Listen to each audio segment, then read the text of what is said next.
2020 में लॉजिकल गेसिंग 2020 के पेपर का लॉजिकल गेसिंग जो हमने लास्ट ईयर कराया था, उसमें क्या थीम था?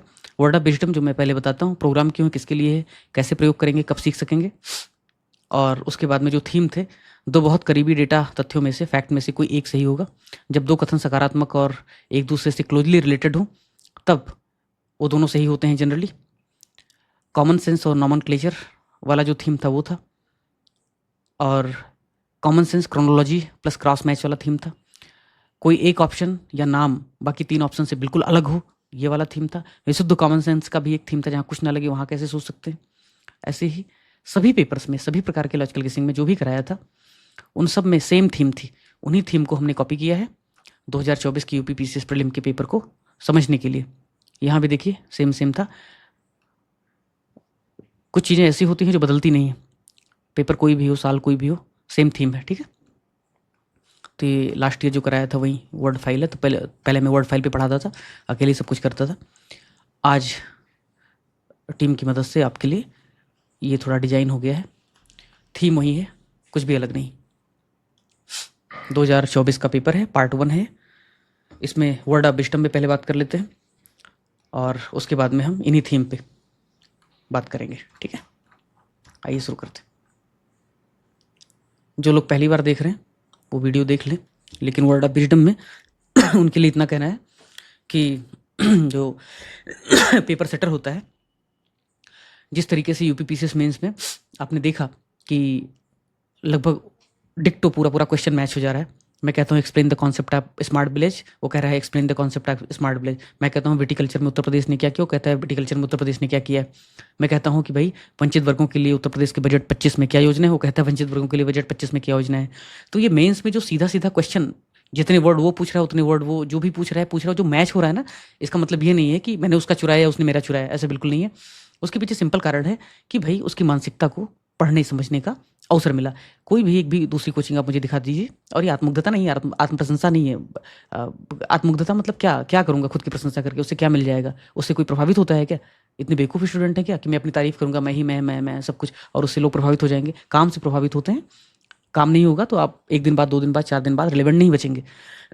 तो अपने पास जो भी स्टूडेंट हैं सब ऑलरेडी मेंस इंटरव्यू दे चुके हैं, तो they are good enough to understand the veracity and legitimacy of capacity. तो उसमें मुझे बहुत ज़्यादा बोलना नहीं है। मैं सिर्फ इतना कह रहा हूँ कि पेपर सेटर की माइंडसेट प्रीलिम में भी, मेंस में भी अगर आप पहचान पाते हैं तो निश्चित तौर पर इससे आपका राह आसान हो जाता है। माइंडसेट कैसे पहचाने पेपर सेटर का? माइंडसेट ऐसे है कि जब आपको कोई एक बात गलत कहनी होती है या कहीं पे झूठ डालना होता है कि ऐसा नहीं है, तब आपको 10 बार सोचना पड़ता है। उदाहरण के तौर पर अगर मैं बोलूं कि मेरे पास देख लो, तलाशी कर लो, मेरे पास कुछ नहीं है, मैंने चोरी नहीं किया है, ऐसा जब मैं कहूँगा तो मैं 4 बार अपनी जेब को टटोलूंगा, कहीं ऐसा तो नहीं वो पर्ची मेरे पास निकल आई है। एग्जाम हॉल में बगल में कोई दूसरा भी निकल करता है तो भी हम अपना जेब टटोलते हैं कि मेरे पास तो नहीं है।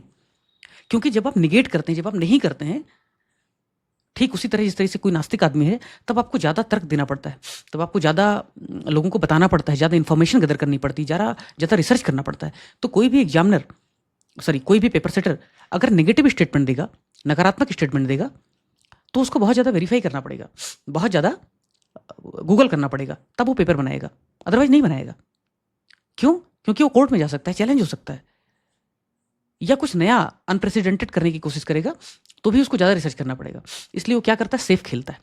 कैसे सेफ खेलता है? PYQ। ये बात अलग है, 2024 का जो पेपर था अनप्रेसिडेंटेड था, थोड़ा सा लीक से हटकर था, लेकिन ऐसा नहीं है कि थीम बदल गया था। PYQ की जो थीम होती है उस पर क्वेश्चन बनने की संभावना ज़्यादा है। जैसे अगर क्विट इंडिया मूवमेंट पे ज़्यादा सवाल पूछा गया है, पॉजिटिव तरीके से पूछा गया है, तो एग्जामिनर उसी रोल में जाएगा, बस लैंग्वेज चेंज कर देगा, फैक्ट चेंज कर देगा, लेकिन कोशिश करेगा उन्हीं थीम पे ज़्यादा सवाल पूछा जाए। जो एस्टैब्लिश्ड फैक्ट हैं उन पे ज़्यादा सवाल पूछा जाए, किसी ना किसी एग्जाम में आए हुए फैक्ट हैं उनको ज़्यादा शामिल किया जाए, ऑप्शंस जो 4 सेट कर दिए गए हैं पहले, उन पे ज़्यादा सवाल पूछा जाए। नंबर 1। नंबर 2 क्या होता है एग्जामिनर का माइंडसेट?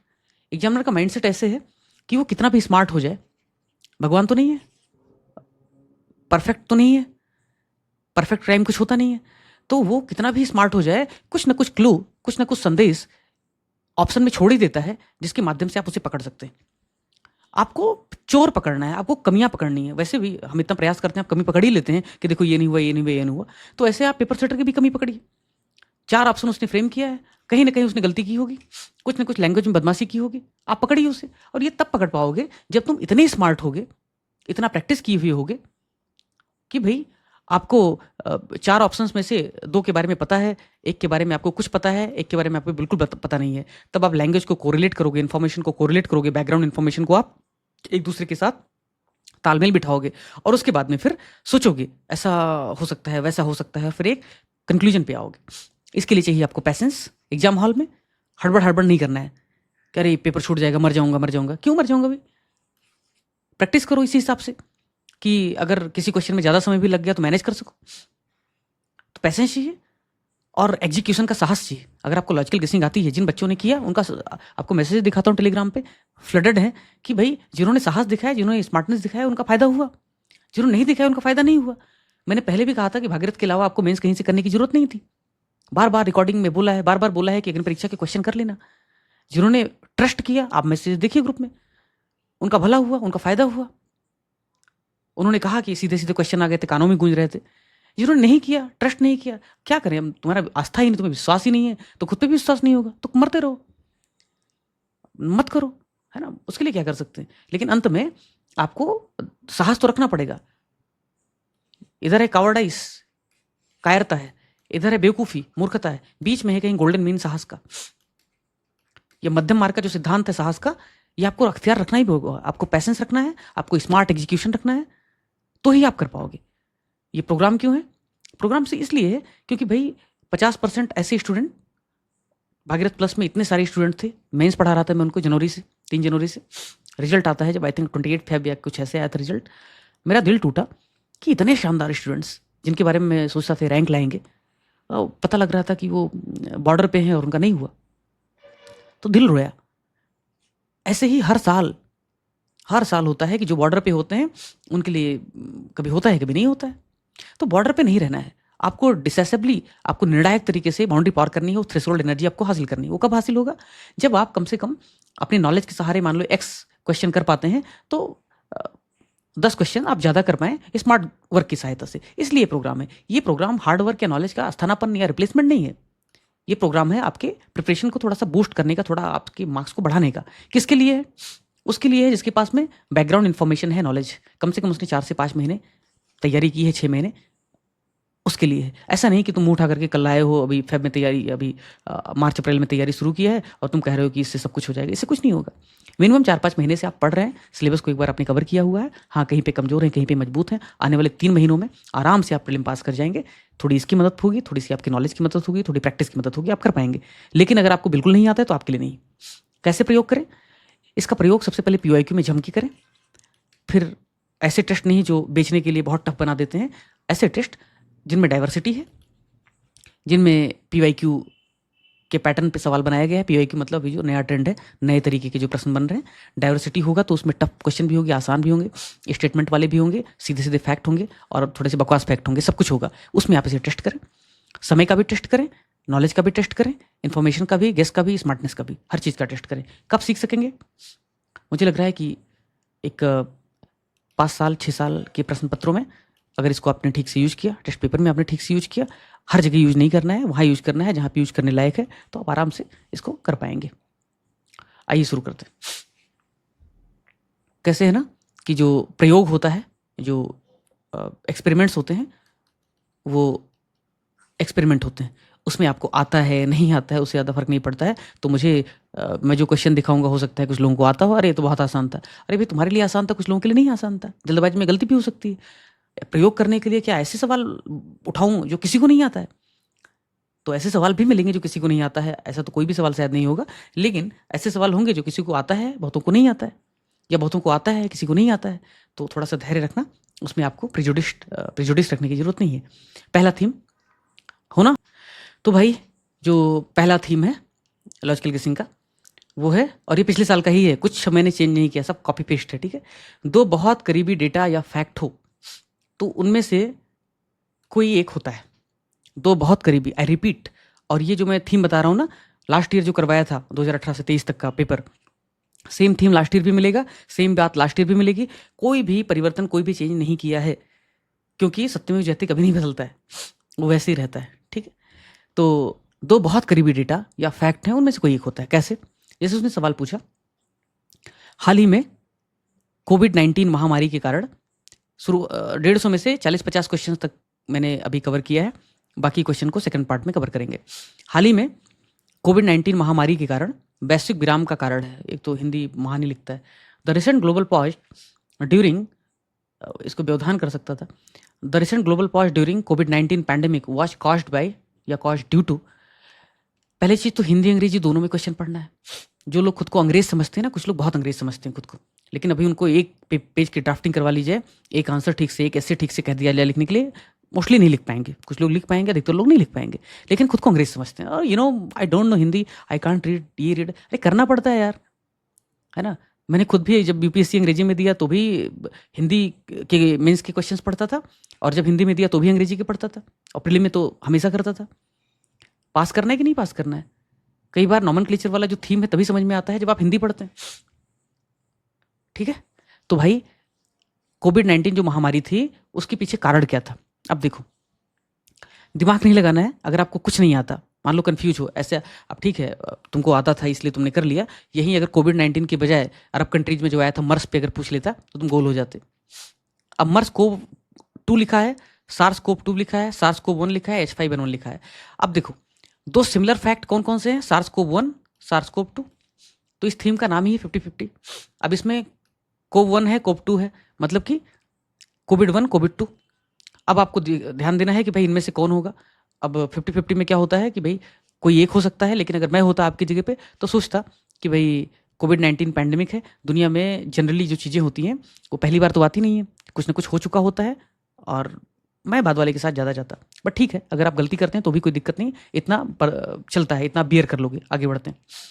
ये सबसे महत्वपूर्ण थीम है, और ये महत्वपूर्ण थीम इसलिए है, एक लड़की है या लड़का है मुझे याद नहीं, उसका एक लंबा सा मुझे मैसेज आया था, वो टेलीग्राम पे कहीं होगा, कि जब उसने एग्ज़ाम दिया 2024 वाला पीसीएस वाला, तो मैंने उसको या उसको क्या सबको ही बोला था लास्ट में चलते हुए भी कि नेगेटिव मत रहना, नकारात्मक माइंडसेट के साथ एग्जाम में मत जाना, नेगेटिव आदमी जो है कुछ भला कर नहीं पाता है। तो उसने कहा कि पहले वो अननेसेसरी डाउट करती थी किसी भी क्वेश्चन पे, और इसकी वजह से उसके सवाल गलत हो जाते थे। इस बार वो पॉजिटिव माइंडसेट के साथ गई और उसने अननेसेसरी डाउट नहीं किया, तो उसके थोड़े से स्कोर बेहतर हुए, ठीक, क्वालिफाई कर गई। जब दो कथन सकारात्मक हों, बहुत पॉजिटिव हों, और एक दूसरे से बहुत क्लोजली रिलेटेड हों, तब वो जनरली सही होते हैं। कैसे? देखिए, ये देखो, जब दो कथन सकारात्मक हों, एक दूसरे से निकटता से संबंधित हो, तो सामान्यतः सही होते हैं। ठीक, इसके पहले कौन सा थीम कवर कर लिया मैंने? क्रोनोलॉजी वाला। चलो क्रोनोलॉजी वाला देख लेते हैं पहले, तो सीरियल से चले जाएंगे। क्रोनोलॉजी का मतलब है पहले अंडा आया या मुर्गी? बोलो, पहले क्या है? मुर्गी आई सर। और कितने लोगों को अंडा लग रहा है? अंडा आया क्या पहले? No sir. नहीं बता पाओगे ना, तो ऐसे सवालों में क्रोनोलॉजी नहीं लगता है। लेकिन अगर मैं तुमसे पूछूं कि पहले यू नो अगर इसका मैं आंसर बोलूं कि पहले चट्टान आया पहले जंगल, तो क्या बोलोगे? पहले चट्टान आए, रॉक्स, या पहले, बराबर ना? चट्टान। ओके, पहले, ओके फाइन फाइन, पहले ये फूड की जरूरत पड़ी या पीने की, दारू की? फूड की। ओके ठीक है। पहले मेडिकल के लिए, यानी कि जो दवाओं के लिए जरूरी औषधि हैं वो आई होंगी, या पहले ब्यूटी प्रोडक्ट आए होंगे? औषधि। फाइन। तो ये कॉमन चीज है कि जिसे कहते हैं क्रोनोलॉजी, जिसे कहते हैं कालक्रम। पहले क्या आया होगा? पहले क्या आया होगा? आओ देखते हैं। म्यूट कर ले भाई। पहले क्या आया होगा? म्यूट कर लीजिए। यहाँ पे क्या लिखा है? विश्व विरासत दिवस। ऐसे प्रश्नों को हिंदी में पढ़ना ज़्यादा थोड़ा सा अच्छा रहता है, या अंग्रेजी में पढ़ सकते हो, कोई दिक्कत नहीं। विश्व विरासत दिवस, पहले क्या है? विरासत लिखा है, फिर क्या लिखा है? थायराइड, ठीक है, फिर क्या लिखा है? तंबाकू, और फिर प्रकाश। ठीक, अब मुझे एक सवाल का जवाब दो कि इंसान जो है हड़प्पा के समय से ही है, उसके पहले से है, ठीक है, लाखों साल से इंसान सर्वाइव कर रहा है। इंसान को तंबाकू कब से यूज कर रहा है इंसान, बोलो, तंबाकू कब से यूज कर रहा है, बोलना भाई। सर जब अंग्रेज आए थे कुछ 100 साल से, है ना, कुछ 100 साल से यूज कर रहा है ना। लास्ट 100 साल। हाँ ठीक है, हाँ मतलब it's very very very very recent. हाँ तो हाँ ठीक है, तो मेरे भाई तंबाकू कुछ सालों से यूज कर रहे हैं, 100 ईयर्स। और जब तंबाकू हम बहुत रिसेंटली यूज कर रहे हैं तो तंबाकू के जो नुकसान हैं, जो उसके अपने नेगेटिव एक्सटर्नलिटीज हैं या उसके जो नकारात्मक प्रभाव हैं, उसके बारे में पता चलने में 50 साल लग गए होंगे, 60 साल, 70 साल। तब पता चला होगा कि तंबाकू की वजह से हजारों बीमारियां होती हैं।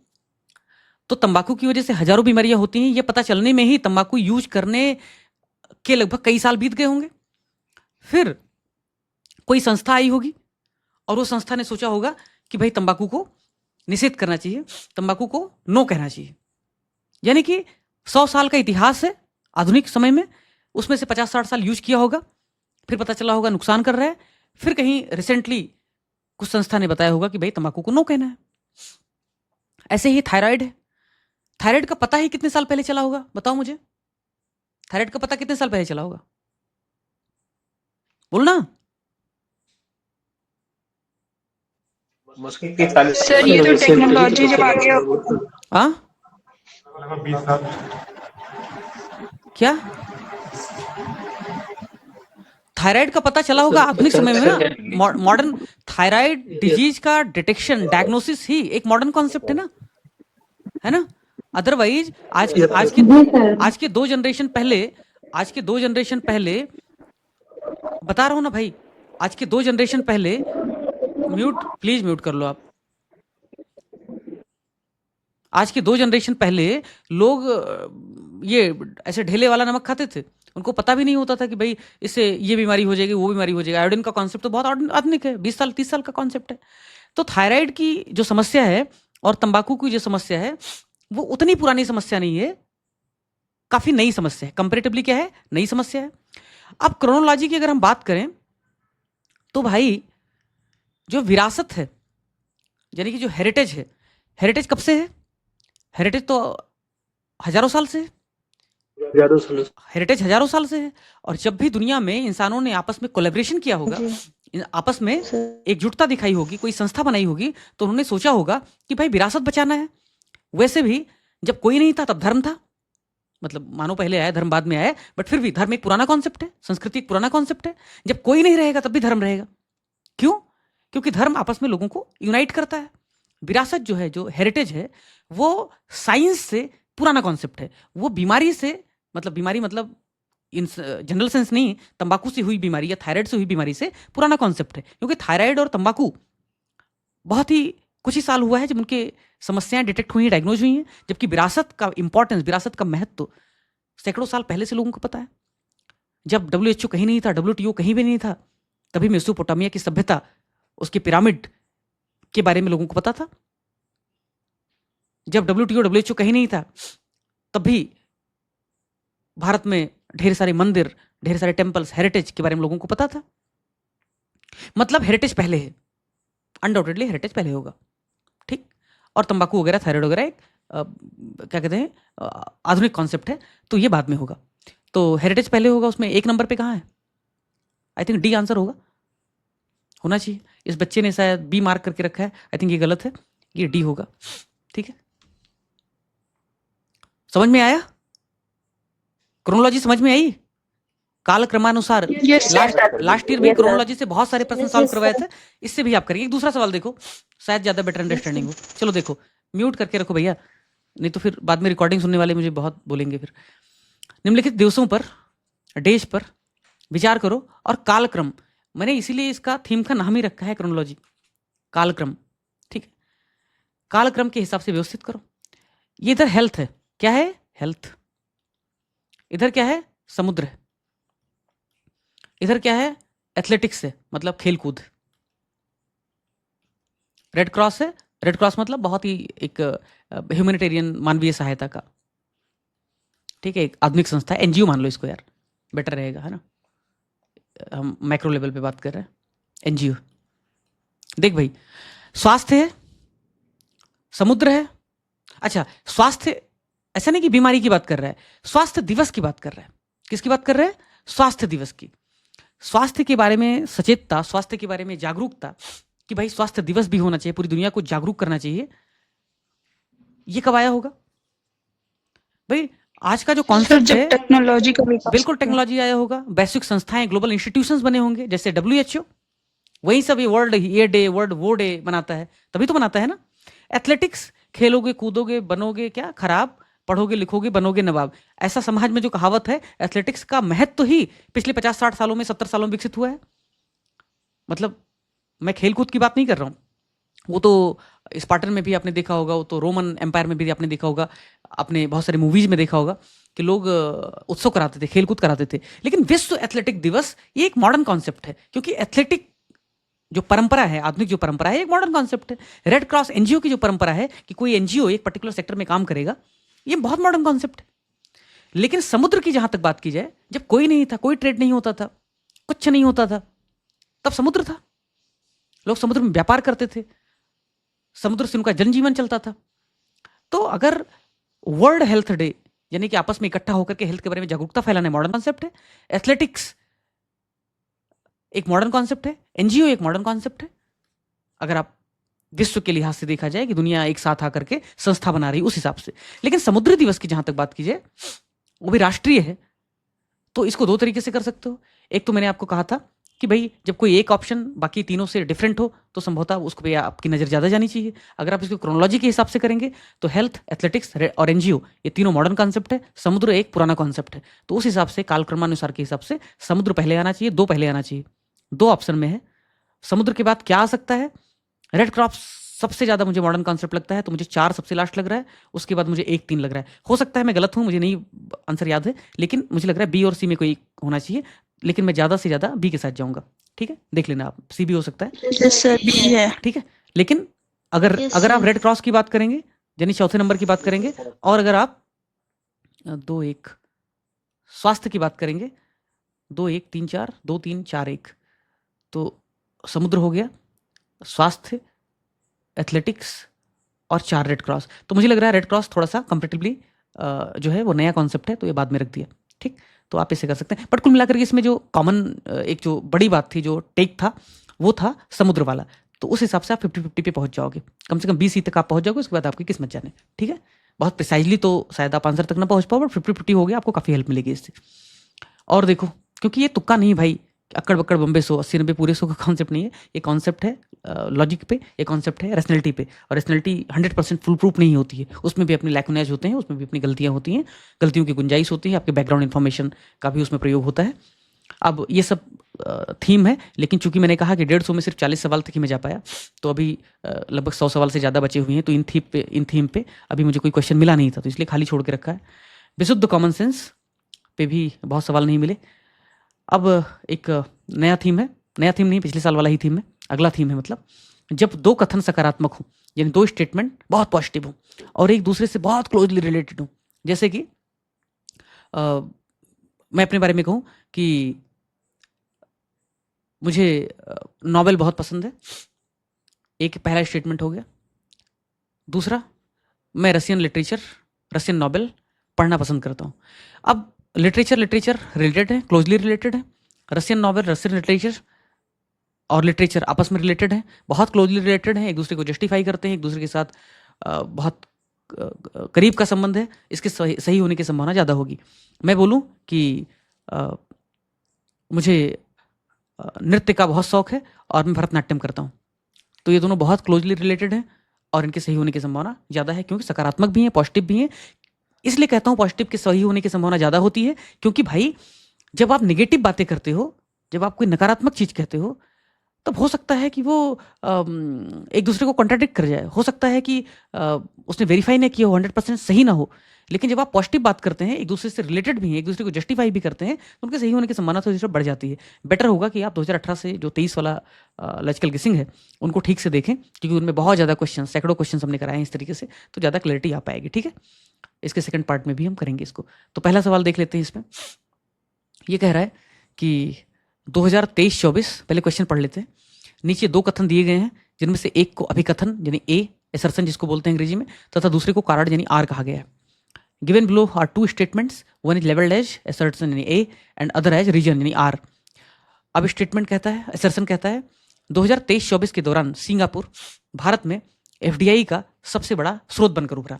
During 24th Singapore emerged as the largest source of FDI to India, यानी कि सिंगापुर जो है वो 2023-24 में भारत का सबसे बड़ा एफडीआई का सोर्स था।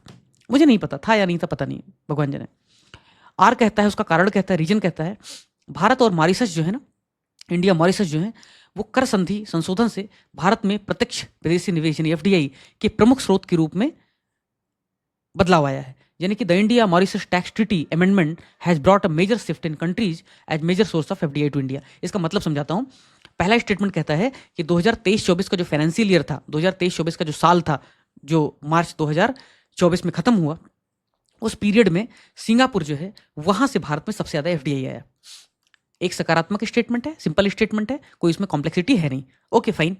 दूसरा स्टेटमेंट कहता है, यानी रीजन उसका कहता है कि भारत मॉरिशस के बीच में एक संधि थी, भारत मॉरिशस के बीच में एक टैक्स ट्रीटी थी, कर संधि थी, जिसमें बदलाव आया, जिसमें संशोधन आया। और जैसे ही संशोधन आया वैसे ही एफडीआई के मामले में, एफडीआई के सोर्स कंट्रीज के मामले में बदलाव आ गया, चेंज आ गया। माजरा ऐसा है कि अगर आपके पास बेसिक इंफॉर्मेशन होगा, बेसिक नॉलेज होगा, मैंने कहा बेसिक इंफॉर्मेशन होना बहुत जरूरी है।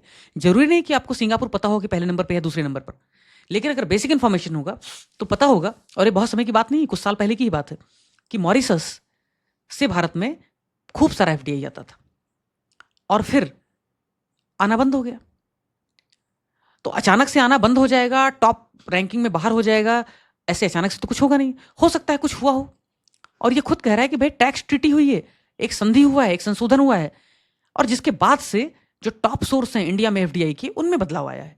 ये नहीं कह रहा है कि ऐसे कोई पैराडाइम शिफ्ट हो गया, सब खत्म हो गया, अचानक से एफडीआई आना बंद हो गया, अचानक से एफडीआई जंप कर गया, ऐसा नहीं कह रहा है। कोई एक्सट्रीम स्टेटमेंट नहीं दे रहा है।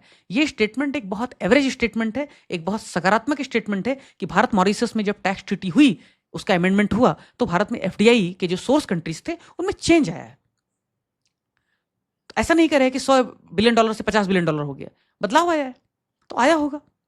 अगर बदलाव नहीं आया होता तो मॉरिशस टॉप पे होता, जो कि मॉरिशस के साथ हमने संधि किया, और मॉरिशस टॉप पे रहा है। अगर आपके पास बेसिक इंफॉर्मेशन भी है तो आप कर लोगे कि भाई मॉरिशस के साथ हमने एग्रीमेंट किया, मॉरिशस के साथ हमने टैक्स ट्रीटी में अमेंडमेंट किया, और इसकी वजह से अब सिंगापुर पहले स्थान पे आ गया, तो होगा। दोनों बहुत सकारात्मक स्टेटमेंट हैं, दोनों बहुत क्लोजली रिलेटेड हैं, दोनों एक दूसरे से जुड़े हुए हैं। इस लिहाज से मेरे हिसाब से दोनों स्टेटमेंट सही हैं, दोनों एक दूसरे को जस्टिफाई करते हैं। और मैंने कहा है अननेसेसरी नेगेटिव दिमाग नहीं रखना है, अननेसेसरी मनहूस राय नहीं रखनी किसी के बारे में भी। अरे ये इंसान होगा ही बेवकूफ़, अरे इसको क्या आता है, अरे नहीं भाई, इससे अच्छा होगा कि आप भरोसा करो। आप चाहो सकारात्मक, खुले, स्वस्थ मन से किसी चीज को जज करो, ऑब्जर्व करो, जज करो भी मत, ऑब्जर्व करो, और उसके बाद में अपनी राय बनाओ। तो इस क्वेश्चन में भी दोनों सकारात्मक हैं, दोनों रिलेटेड हैं, क्लोजली, बहुत निकटता से संबंधित हैं, तो इनके सही होने की संभावना बहुत ज्यादा है बजाय कि गलत होने के। ठीक है, तो दोनों सही हैं, दोनों जस्टिफाई भी कर रहे हैं। क्योंकि जब मॉरिशस के साथ टैक्स ट्रीटी में अमेंडमेंट हुआ तो मॉरिशस जो है फिसल गया, सिंगापुर ऊपर आ गया, क्या प्रॉब्लम क्या है। आगे देखिए, अब ये सवाल, अभी सवाल ऐसा था ना, इसमें ये विशुद्ध कॉमन सेंस का वैसे सवाल है, बट इसमें डाल दिया है कि भाई, अच्छा इसको तो करंट अफेयर मुझे याद आ रहा है, जब भी सवाल देखा तो लास्ट ईयर करंट अफेयर जो कराया था उसमें भी था, सभी लोगों ने कराया होगा, ऐसे कोई मेरी उसमें एक्सक्लूसिव विशेषता नहीं थी, बट ये सवाल सबने लगभग कराया था। लेकिन मान लो आपको नहीं पता था तो कैसे करते। मैंने जब इस सवाल को देखा तो मुझे लगा कि भाई यूएबी लिखा हुआ है, यूएबी मतलब समझते हो ना क्या होता है। यूएबी मतलब ड्रोन टाइप का ना, यही होता है ना, अनमैन्ड एरियल व्हीकल, ड्रोन ही हुआ ना। Okay fine. अब ये ड्रोन है, बम बरसक ड्रोन। भारत ड्रोन टेक्नोलॉजी में कोई दुनिया के टॉप पे तो बैठा नहीं है कि भारत कोई हेरोन ड्रोन का निर्माण खुद करता हो, इंपोर्ट ही करता है मोस्टली। तो कह रहा है स्वदेशी, क्या कह रहा है, स्वदेशी। तो पहली चीज तो स्वदेशी है, वो सकारात्मक स्टेटमेंट है, ठीक है, कोई दिक्कत नहीं है। लेकिन जो दूसरा स्टेटमेंट है, एक एक्सट्रीम फैक्ट दे दिया है, और जनरली यूपीएससी में भी और बाकी एग्जाम में भी एक्सट्रीम फैक्ट बहुत गलत होते हैं। अभी नीचे भी दिखाऊंगा कि एक्सट्रीम फैक्ट, बहुत एक्सट्रीम फैक्ट अगर वन लाइनर है तो उसके गलत होने की संभावना बहुत ज़्यादा है। 4 ऑप्शन दिए हों और उसमें जो बहुत एक्सट्रीम फैक्ट होगा उसके गलत होने की संभावना ज़्यादा होती है।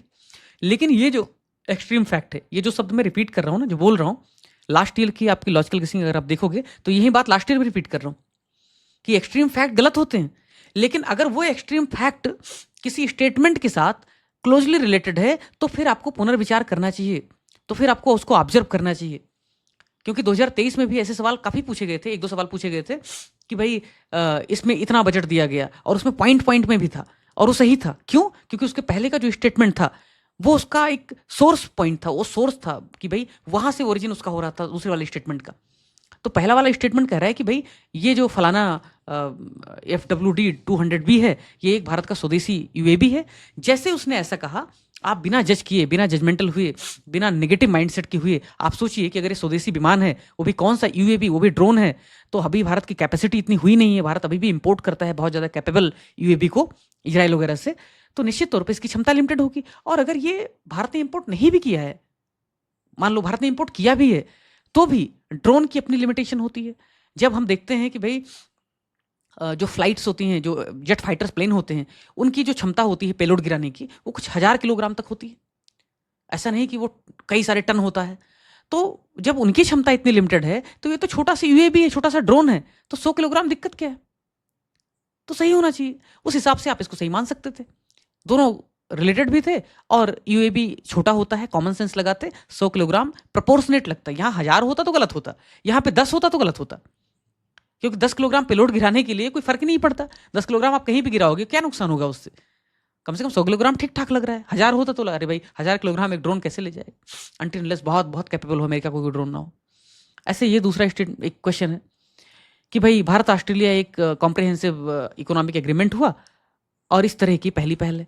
अब कोई अगर ये सोचे कि भाई क्या भारत ने पहली बार फ्री ट्रेड एग्रीमेंट किया है, तो नहीं, भारत ने ऑस्ट्रेलिया के पहले भी फ्री ट्रेड एग्रीमेंट किया है और हमारा खूब घाटा है। बहुत सारे कंट्रीज के साथ हमने फ्री ट्रेड एग्रीमेंट किया और बहुत घाटा हुआ हमारा। तो पहला फ्री ट्रेड एग्रीमेंट नहीं था, इस क्वेश्चन में पेश था। ये क्वेश्चन कह रहा था अपनी तरह का पहला था, first in its own kind. ये अपनी तरह का पहला था, ये पहला नहीं था। अगर तुमको लग रहा है ये पहला था तो तुम क्वेश्चन ठीक से पढ़ ही नहीं रहे हो। 2-3 बार क्वेश्चन पढ़ोगे तो लगेगा अपनी तरह का पहला है, कंडीशनल है, तो इसके वेग स्टेटमेंट है, सामान्य स्टेटमेंट है, इसमें कोई दिक्कत लग नहीं रहा है मुझे। क्योंकि एक्चुअली में मुझे भी नहीं पता है कि ऑस्ट्रेलिया के साथ जो फ्री ट्रेड एग्रीमेंट हुआ, वो तो पढ़ना पड़ेगा कि उसमें क्या स्पेसिफिकेशन है, तब पता चलेगा कि भाई ये अलग है। लेकिन अपनी तरह जब उसने लगा दिया, अपने काइंड का, तो हो सकता है कि अपने काइंड का कितने फ्री ट्रेड एग्रीमेंट हुए होंगे। ऑस्ट्रेलिया के साथ हमारी खूब चर्चा हो रही थी, भाई अर्ली हार्वेस्ट डील कर लेते हैं, ये कर लेते हैं, वो कर लेते हैं, तो ये स्टेटमेंट सही है, इसमें कोई दिक्कत नहीं। फिर दूसरा स्टेटमेंट पढ़ करके मैं मुस्कुराया। क्यों मुस्कुराया? कि भाई अभी अमेरिका में फ्री ट्रेड एग्रीमेंट तो नहीं, लेकिन कहेंगे उसे ट्रेड एग्रीमेंट हो रहा है। और अमेरिका में ट्रेड एग्रीमेंट करने के लिए कौन गए हुए हैं, बार बार जा रहे हैं, उनका नाम है पीयूष गोयल, पता है ना? और पीयूष गोयल कौन से मिनिस्ट्री देखते हैं, बोलो बोलो ना? हाँ, ट्रेड एंड कॉमर्स। और यहाँ पे स्टेटमेंट क्या कर रहा है, बैकग्राउंड इन्फॉर्मेशन चाहिए लॉजिकल गेसिंग के लिए, बैकग्राउंड इन्फॉर्मेशन चाहिए। लॉजिकल गेसिंग तुक्का नहीं है, तुम्हारे पास इन्फॉर्मेशन नहीं तो तुम नहीं कर पाओगे, तुम कितने भी तुर्रम खान किनो, तुम्हारे पास इन्फॉर्मेशन होना ही चाहिए। अगर तुम जरा भी समझते हो कि न्यूज़पेपर पढ़ते हो कि भाई पीयूष गोयल गए हुए हैं अमेरिका में, कॉमर्स मिनिस्टर हैं, तो मिनिस्टर टू मिनिस्टर बात करेंगे, तो मिनिस्टर टू मिनिस्टर क्लर्क वाला काम नहीं करते, मिनिस्टर टू मिनिस्टर डॉक्यूमेंटेशन नहीं करते, मिनिस्टर टू मिनिस्टर कॉन्सेप्चुअली बात करते हैं, मैक्रो इकोनॉमिक इम्पैक्ट पे बात करते हैं। लेकिन बाबू वाला काम कौन करेगा? सेक्रेटरी करेगा। कौन सेक्रेटरी करेगा? अरे कॉमर्स मिनिस्टर गया है तो कॉमर्स सेक्रेटरी करेगा। सुनील बर्थवाल ने भाग लिया तो दिक्कत क्या है इसमें? आपको क्लोजली रिलेटेड है, रेशनलिटी के साथ जस्टिफाई हो रहा है, लॉजिकल लग रहा है, करंट अफेयर में आप पढ़ते हो, आपको पता है, जस्टिफाइड है, दोनों सही होने चाहिए। इसमें कोई दिक्कत है आपको? देखने में फैक्ट लग रहा है ना, देखने में भयानक फैक्ट लग रहा है कि सुनील बर्थवाल गए कि नहीं, लेकिन तुम्हारी प्रॉब्लम कैसी है, तुम सुनील बर्थवाल पे ध्यान दे रहे हो, मैं कॉमर्स सेक्रेटरी पे ध्यान दे रहा हूं। मुझे सुनील बर्थवाल से मतलब ही नहीं है, मुझे मतलब है कॉमर्स सेक्रेटरी लिखा हुआ है, तो कॉमर्स सेक्रेटरी लिखा हुआ है, कॉमन सेंस कह रहा है कॉमर्स सेक्रेटरी भाग लिया होगा। कॉमर्स मिनिस्टर होता तो भी सही था, मतलब लॉजिक के हिसाब से। अब गलत भी हो सकता है, लॉजिक हमेशा सही होता है, ऐसा थोड़ी।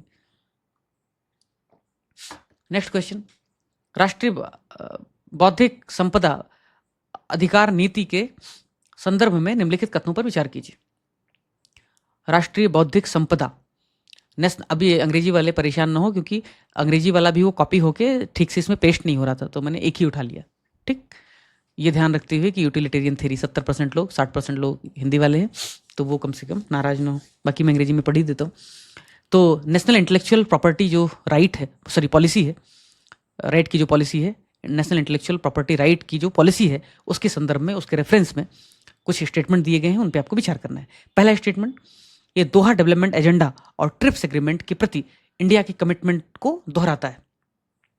सबको पता है कि भाई WTO से रिलेटेड है दोहा, और WTO में ही इंटेलेक्चुअल प्रॉपर्टी राइट IPR की इशूज जाते रहते हैं, तो ट्रिप्स एग्रीमेंट भी इसी से रिलेटेड है। तो इसमें सकारात्मक स्टेटमेंट में कोई समस्या नहीं है, मुझे कोई प्रॉब्लम दिखा नहीं, बहुत सकारात्मक, बहुत सिंपल स्टेटमेंट है, तो आई एज्यूम्ड इट राइट। दूसरा क्या कहता है कि जो इंडस्ट्रियल पॉलिसी यानी औद्योगिक नीति है, और जो इसका जो प्रमोशन का डिपार्टमेंट है यानी कि जो DIPP है, भारत में बौद्धिक संपदा अधिकारों के रेगुलेशन के लिए एक अथॉरिटी है।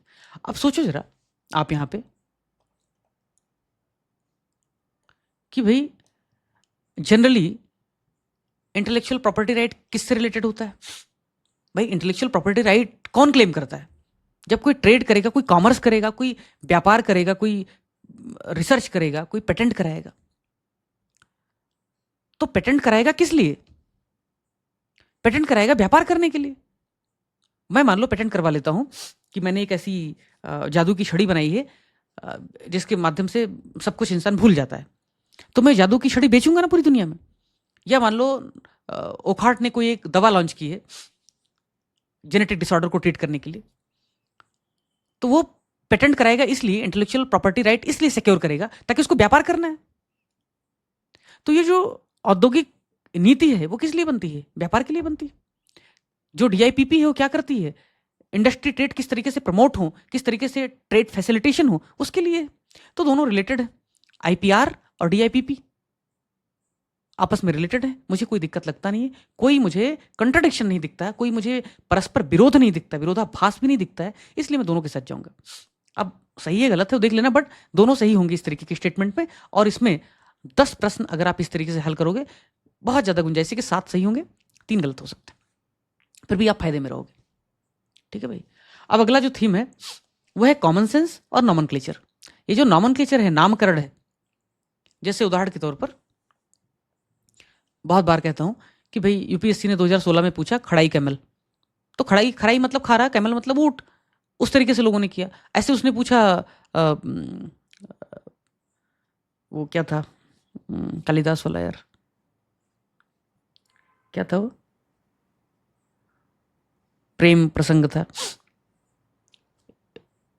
क्या था वो प्रेम प्रसंग उनका, अवंती उज्जैनी, क्या नाम, अवंती का वो था ना राजकुमार, मालविका हाँ वगैरह मालविका वगैरह था। तो मालविका अग्निमित्रम, तो लड़का है लड़की है, एक प्रेम कहानी में लड़का होता है लड़की होती है, तो उस हिसाब से प्रेम कथा होने की संभावना ज्यादा थी। ऐसे ही आप बहुत सारी चीजों को संधि विच्छेद करेंगे, तो नॉमनक्लेचर, नाम से आप काफी कुछ महसूस कर सकते हैं। जैसे उदाहरण के तौर पर इस्लामाबाद है, आपको कोई बोलेगा इस्लामाबाद नेपाल की राजधानी है, अरे भैया इस्लामाबाद लिखा है, और तुमको पता है नेपाल एक हिंदू बाहुल्य राष्ट्र है, तो इस्लामाबाद नाम क्यों रखेगा? हाँ, ऐसे नाम दे दिया उसने वाशिंगटन, तो बोलोगे कि वाशिंगटन जो है ना वो साउथ एशिया में स्थित एक शहर है। अरे भाई वाशिंगटन अंग्रेज नाम दिख रहा है, इंग्लिश नाम दिख रहा है। वाशिंगटन किसी यूरोप कंट्री में होगा, किसी अंग्रेज कंट्री में होगा, अमेरिका में अंग्रेज रहते हैं, वहां पे अंग्रेजी रहते हैं ना, यूरोप वाले ही तो आए वहां बस गए। तो नॉमनक्लेचर जो है उससे बहुत चीजें स्पष्ट हो जाती हैं। उदाहरण के तौर पर इस सवाल को देखो, अब इसको जो नए बच्चे हैं, पुराने वाले तो पुराने चावल तो डरते नहीं, वो सिर्फ बस फेल हो जाते हैं कैसे भी करके, लेकिन डरते नहीं। नए बच्चे जो हैं ऐसे फैक्ट देखेंगे तो भाग जाएंगे, बोलेंगे क्या दिया है, गीता नाथ नौसेदा, लुआंग कुआंग, हल्ला टॉमस डॉटर, जोस राउल मुल्नो, किसे पता कौन से राष्ट्र के, हमें क्या मालूम। लेकिन जरा सोचो कि चीनी लोगों के नाम कैसे होते हैं, ली कुआंग, सी जिनपिंग, ली कॉक्योंग, इस तरीके से नाम होते। चाइना और वियतनाम पड़ोसी पड़ोसी एक हिसाब से, Taiwan, China, Vietnam, south Korea, तो कुआंग लुआंग इस तरीके से नाम तो वियतनाम का होना चाहिए, तो B का 2 हो जाएगा। जैसे B का 2 हुआ वैसे ही आंसर आ गया, खत्म। नॉमेनक्लेचर, नामकरण, नाम में ही सब कुछ रखा है, खत्म हो गया। एक सवाल और देखो, ये सवाल क्या है, कह रहा है कि भाई जो लिस्ट ए है लिस्ट 2 के साथ मैच करो। अब मैंने इसमें देखा कि भाई काम की चीज क्या है, आम्र वर्षा। ऑनेस्टली स्पीकिंग मैं खुद भी फूलों की बौछार वाली वर्षा कहाँ होती मुझे नहीं पता था, लेकिन मेरे नज़र में लू दिख गया। हमने कहा यार लू तो मुझे पता है ना, बचपन में कितना लू आता था, और यूपी में लू आता है, बिहार में लू आता है, दिल्ली में लू आता है, पंजाब दिल्ली सटे सटे हैं तो पंजाब में भी लू आता है, तो पंजाब से बिहार तक लू आता है। भाई यूपी में लू आता है, मैं रहा हूँ, तुम यूपी का एग्जाम दे रहे हो, तुमने लू नहीं पता किया तो फिर तुम्हारा जिंदगी सही में आलू है बिल्कुल। अब तुम दिल्ली में रहे हो, लू आता है, हरियाणा में लू आता है, तो पंजाब में भी लू आता है, बिहार में भी लू आता है, तो लू को पंजाब बिहार से मैच कर दो, पंजाब से बिहार, डी का पहला हो जाएगा। हो सकता है तुमको आता रहा हो, तो हंसो मत, क्योंकि तुमको आता होगा, लेकिन प्रेशर में सामान्य इंफॉर्मेशन के आधार पर कोई व्यक्ति कंफ्यूज हो सकता है। और दूसरा क्या है ना, इन 3 ऑप्शन को पढ़ने की जरूरत क्या है, अगर आपको एक आता है उससे आंसर निकल रहा है, क्यों पढ़ना है भाई। नेक्स्ट, हाँ ये बड़ा मस्त था। अभी आपको मैंने क्या बताया, इस्लामाबाद नेपाल में हो सकता है क्या, बोलो इस्लामाबाद नेपाल में हो सकता है, नो सर। नहीं नहीं होगा। अब मुझे नहीं पता ये, हालांकि मुझे पता है लेकिन मान लो नहीं पता है, डबलिन भी नहीं पता है, खार्तूम लिखा है, खार्तूम किस टाइप का वर्ड लग रहा है, थोड़ा सर मिडिल ईस्ट, थोड़ा मिडिल ईस्ट जैसा वर्ड लग रहा है। मिडिल ईस्ट के नाम के आधार पर नामकरण कौन से राष्ट्र करेंगे, जो मुस्लिम राष्ट्र होंगे, होंगे नहीं होंगे, मुस्लिम राष्ट्र होंगे ना। अगर आपको ये पता है कि इथोपिया मुस्लिम राष्ट्र नहीं है, इथोपिया में क्रिश्चियन लोग ज्यादा रहे हैं, यूरोप ने कॉलोनी अपनी बसाई थी, तो उस हिसाब से आप सोचोगे तो यहाँ पे अरेबिक नाम होने की संभावना थोड़ी सी कम है, खार्तूम नाम वहां होगा जहां मुस्लिम ज्यादा होंगे, तो उस हिसाब से इसको कर सकते थे। लेकिन आपको ये अगर नहीं पता है तो फिर आप एक एक ऑप्शन को टटोलिए, इसी आधार पे, सेम लॉजिक के आधार पे, जिसको मैं कहता हूं नॉमेनक्लेचर, नामकरण। कैसे, डबलिन है, ठीक, डबलिन एक अंग्रेज नाम है ना, है ना, तो डबलिन एक अंग्रेज नाम है, कनाडा में भी हो सकता है, आयरलैंड में भी हो सकता है, दोनों जगह अंग्रेज। ओटावा क्या है, एक अंग्रेज नाम है, कनाडा में भी हो सकता है, आयरलैंड में भी हो सकता है। यानी कि ये दोनों या तो इंटरचेंज होंगे, अगर इंटरचेंज होंगे, मेरी बात समझ में आ रही है जो कह रहा हूं, फिर से सुनो, अगर मान लो खार्तूम वाली बात नहीं आती है तो दूसरा तरीका नॉमेनक्लेचर का कि भाई ओटावा अंग्रेज नाम है ना, तो कनाडा में भी हो सकता है, आयरलैंड में भी हो सकता है, क्योंकि म्यांमार तो अंग्रेज है नहीं, तो ये भी हो सकता है, ये भी हो सकता है। डबलिंग अंग्रेज नाम है तो ये भी हो सकता है, ये भी हो सकता है। अगर ये इंटरचेंज होगा, अगर ये इंटरचेंज होगा कि डबलिन कनाडा का है, ओटावा आयरलैंड का है, तो दोनों गलत हो जाएंगे, दोनों गलत हो जाएंगे ना। लेकिन इसमें क्या पूछा है, कोई एक ही गलत है, कोई सुमेलित जो नहीं है एक ही होगा ना, 2 सुमेलित नहीं है ऐसा तो पूछा नहीं है, कोई एक नहीं सुमेलित है वो पूछा है, तो दोनों गलत तो हो नहीं सकते, पॉसिबल ही नहीं। और दोनों अंग्रेज नाम है, दोनों अंग्रेज नाम है, दोनों गलत नहीं हो सकते हैं, मतलब बेचारों दोनों को सही होना पड़ेगा। This is very obvious common sense, तो ये दोनों सही होने ही पड़ेंगे, मजबूरी है इनकी सही होना। अब डाउट आ गया नाय पीड़ा पे और खार्तूम पे, तो उस हिसाब से देखा जाए तो खार्तूम म्यांमार में हो नहीं सकता, नाय पीड़ा जिस तरीके से है म्यांमार के साथ आप जा सकते हो, या कुछ भी नहीं आता तो 50-50 तो निकाल ही लोगे आप। और वैसे भी खार्तूम एक अरेबिक नाम है, इथोपिया के साथ आप मार्क कर सकते हो, क्योंकि भाई म्यांमार तो होगा नहीं खार्तूम का, क्योंकि म्यांमार एक मुस्लिम कंट्री तो नहीं है, आपको ही पता है रोहिंग्या का इशू चल रहा है, तो आप इसके साथ जाइए कि ये भी मुस्लिम कंट्री नहीं लग रहा है। अगर आपको इथोपिया के बारे में बेसिक भी पता है तो आपको पता होगा मेजॉरिटी क्रिश्चियन है वहां पे। खैर, कोई इसमें तुक्काबाजी नहीं है, आप जब नहीं आता है, जब कंफ्यूज हो, जब आपको लगता है यार ये होगा, तब आप इसका उपयोग कर सकते हो। अब ये है नॉमेनक्लेचर के आधार पे, ये मैंने लास्ट ईयर भी 2023 के किसी एक सवाल में ऐसा कुछ यूज किया था, या 23 या 20 के सवाल में सेम चीज़ यूज कर रहा हूँ। मैं कम्युनल माइंडसेट का नहीं हूँ, प्रॉपर सहिष्णुता और सर्वधर्म संभाव वाला व्यक्ति हूँ, casteless society, religion less society में विश्वास रखता हूँ। मुझे रिलीजन में कोई इंटरेस्ट नहीं, कंप्लीटली एथिस्ट व्यक्ति हूँ, कास्टलेस व्यक्ति हूँ, लेकिन पढ़ाने के लिए धर्म का अगर कोई प्रयोग हो जाता है तो वो महज एक संयोग होगा, उसको मेरे व्यक्तित्व से न जोड़ा जाए। ठीक, अब बताता हूँ, ऐसे पिछली बार भी एक वो बताना पड़ा था डिस्क्लेमर, क्योंकि उपयोग कई बार टर्म करने पड़ते हैं। बरेली है, आपको पता है ना, बरेली में 1857 की क्रांति का नेतृत्व किसने किया था, चलो बताओ किसने किया था, टेल बीरो, बरेली में खान अब्दुल गफर खान हाँ सर। मुस्लिम थे ना मुस्लिम? जी सर। ठीक। बरेली में मुस्लिम ने 1857 में भी नेतृत्व किया। बरेली में मुस्लिम पॉपुलेशन ठीक ठाक है, ये भी आपको पता है। बरेली का नाम भी कहीं ना कहीं वैसा ही महसूस होता है। तो सवाल है कि बरेली का विद्रोह, तो मुस्लिम की तरफ जाओगे हिंदू की तरफ जाओगे? ये तो कोई अंग्रेज लग रहा है, मतलब वैसा नाम। ठीक है, ये तो ऐसे लग रहा है बहुत प्लेन एरिया वाला नाम। और ये तो कोई संबित पात्रा या महापात्रा इस तरीके से सुना होगा तो उड़ीसा की तरफ का लग रहा है। मुस्लिम नाम कहाँ पे है? यहाँ पे है ना। तो बरेली को मुस्लिम के साथ जोड़ोगे नहीं जोड़ोगे? जोड़ोगे? इसमें कम्युनल होने वाली कौन सी बात है? Yes, sir. तो बी को 3 से जोड़ सकते हो, जैसे जोड़ोगे आंसर आएगा नहीं आएगा? और क्रॉस मैच करने के लिए महापात्रा है तो अब इसमें तुमको पता होना चाहिए ना, पाई का उड़ीसा में हुआ। तो जाने दो, ये मत करो, नहीं तो फिर बोलोगे सब पता ही होगा मास्टर, फिर लॉजिकल गेसिंग कहेगा। तो बरेली है, मुस्लिम नाम देखा, आप मार्क कर सकते हो। ठीक है, क्योंकि आपको पता बरेली में काफ़ी मुसलमान है। 1857 वगैरह में भी कुछ मुस्लिम ने भी नेतृत्व किया था। बैकग्राउंड इन्फॉर्मेशन जरूरी है, आपको पहले भी बताया है।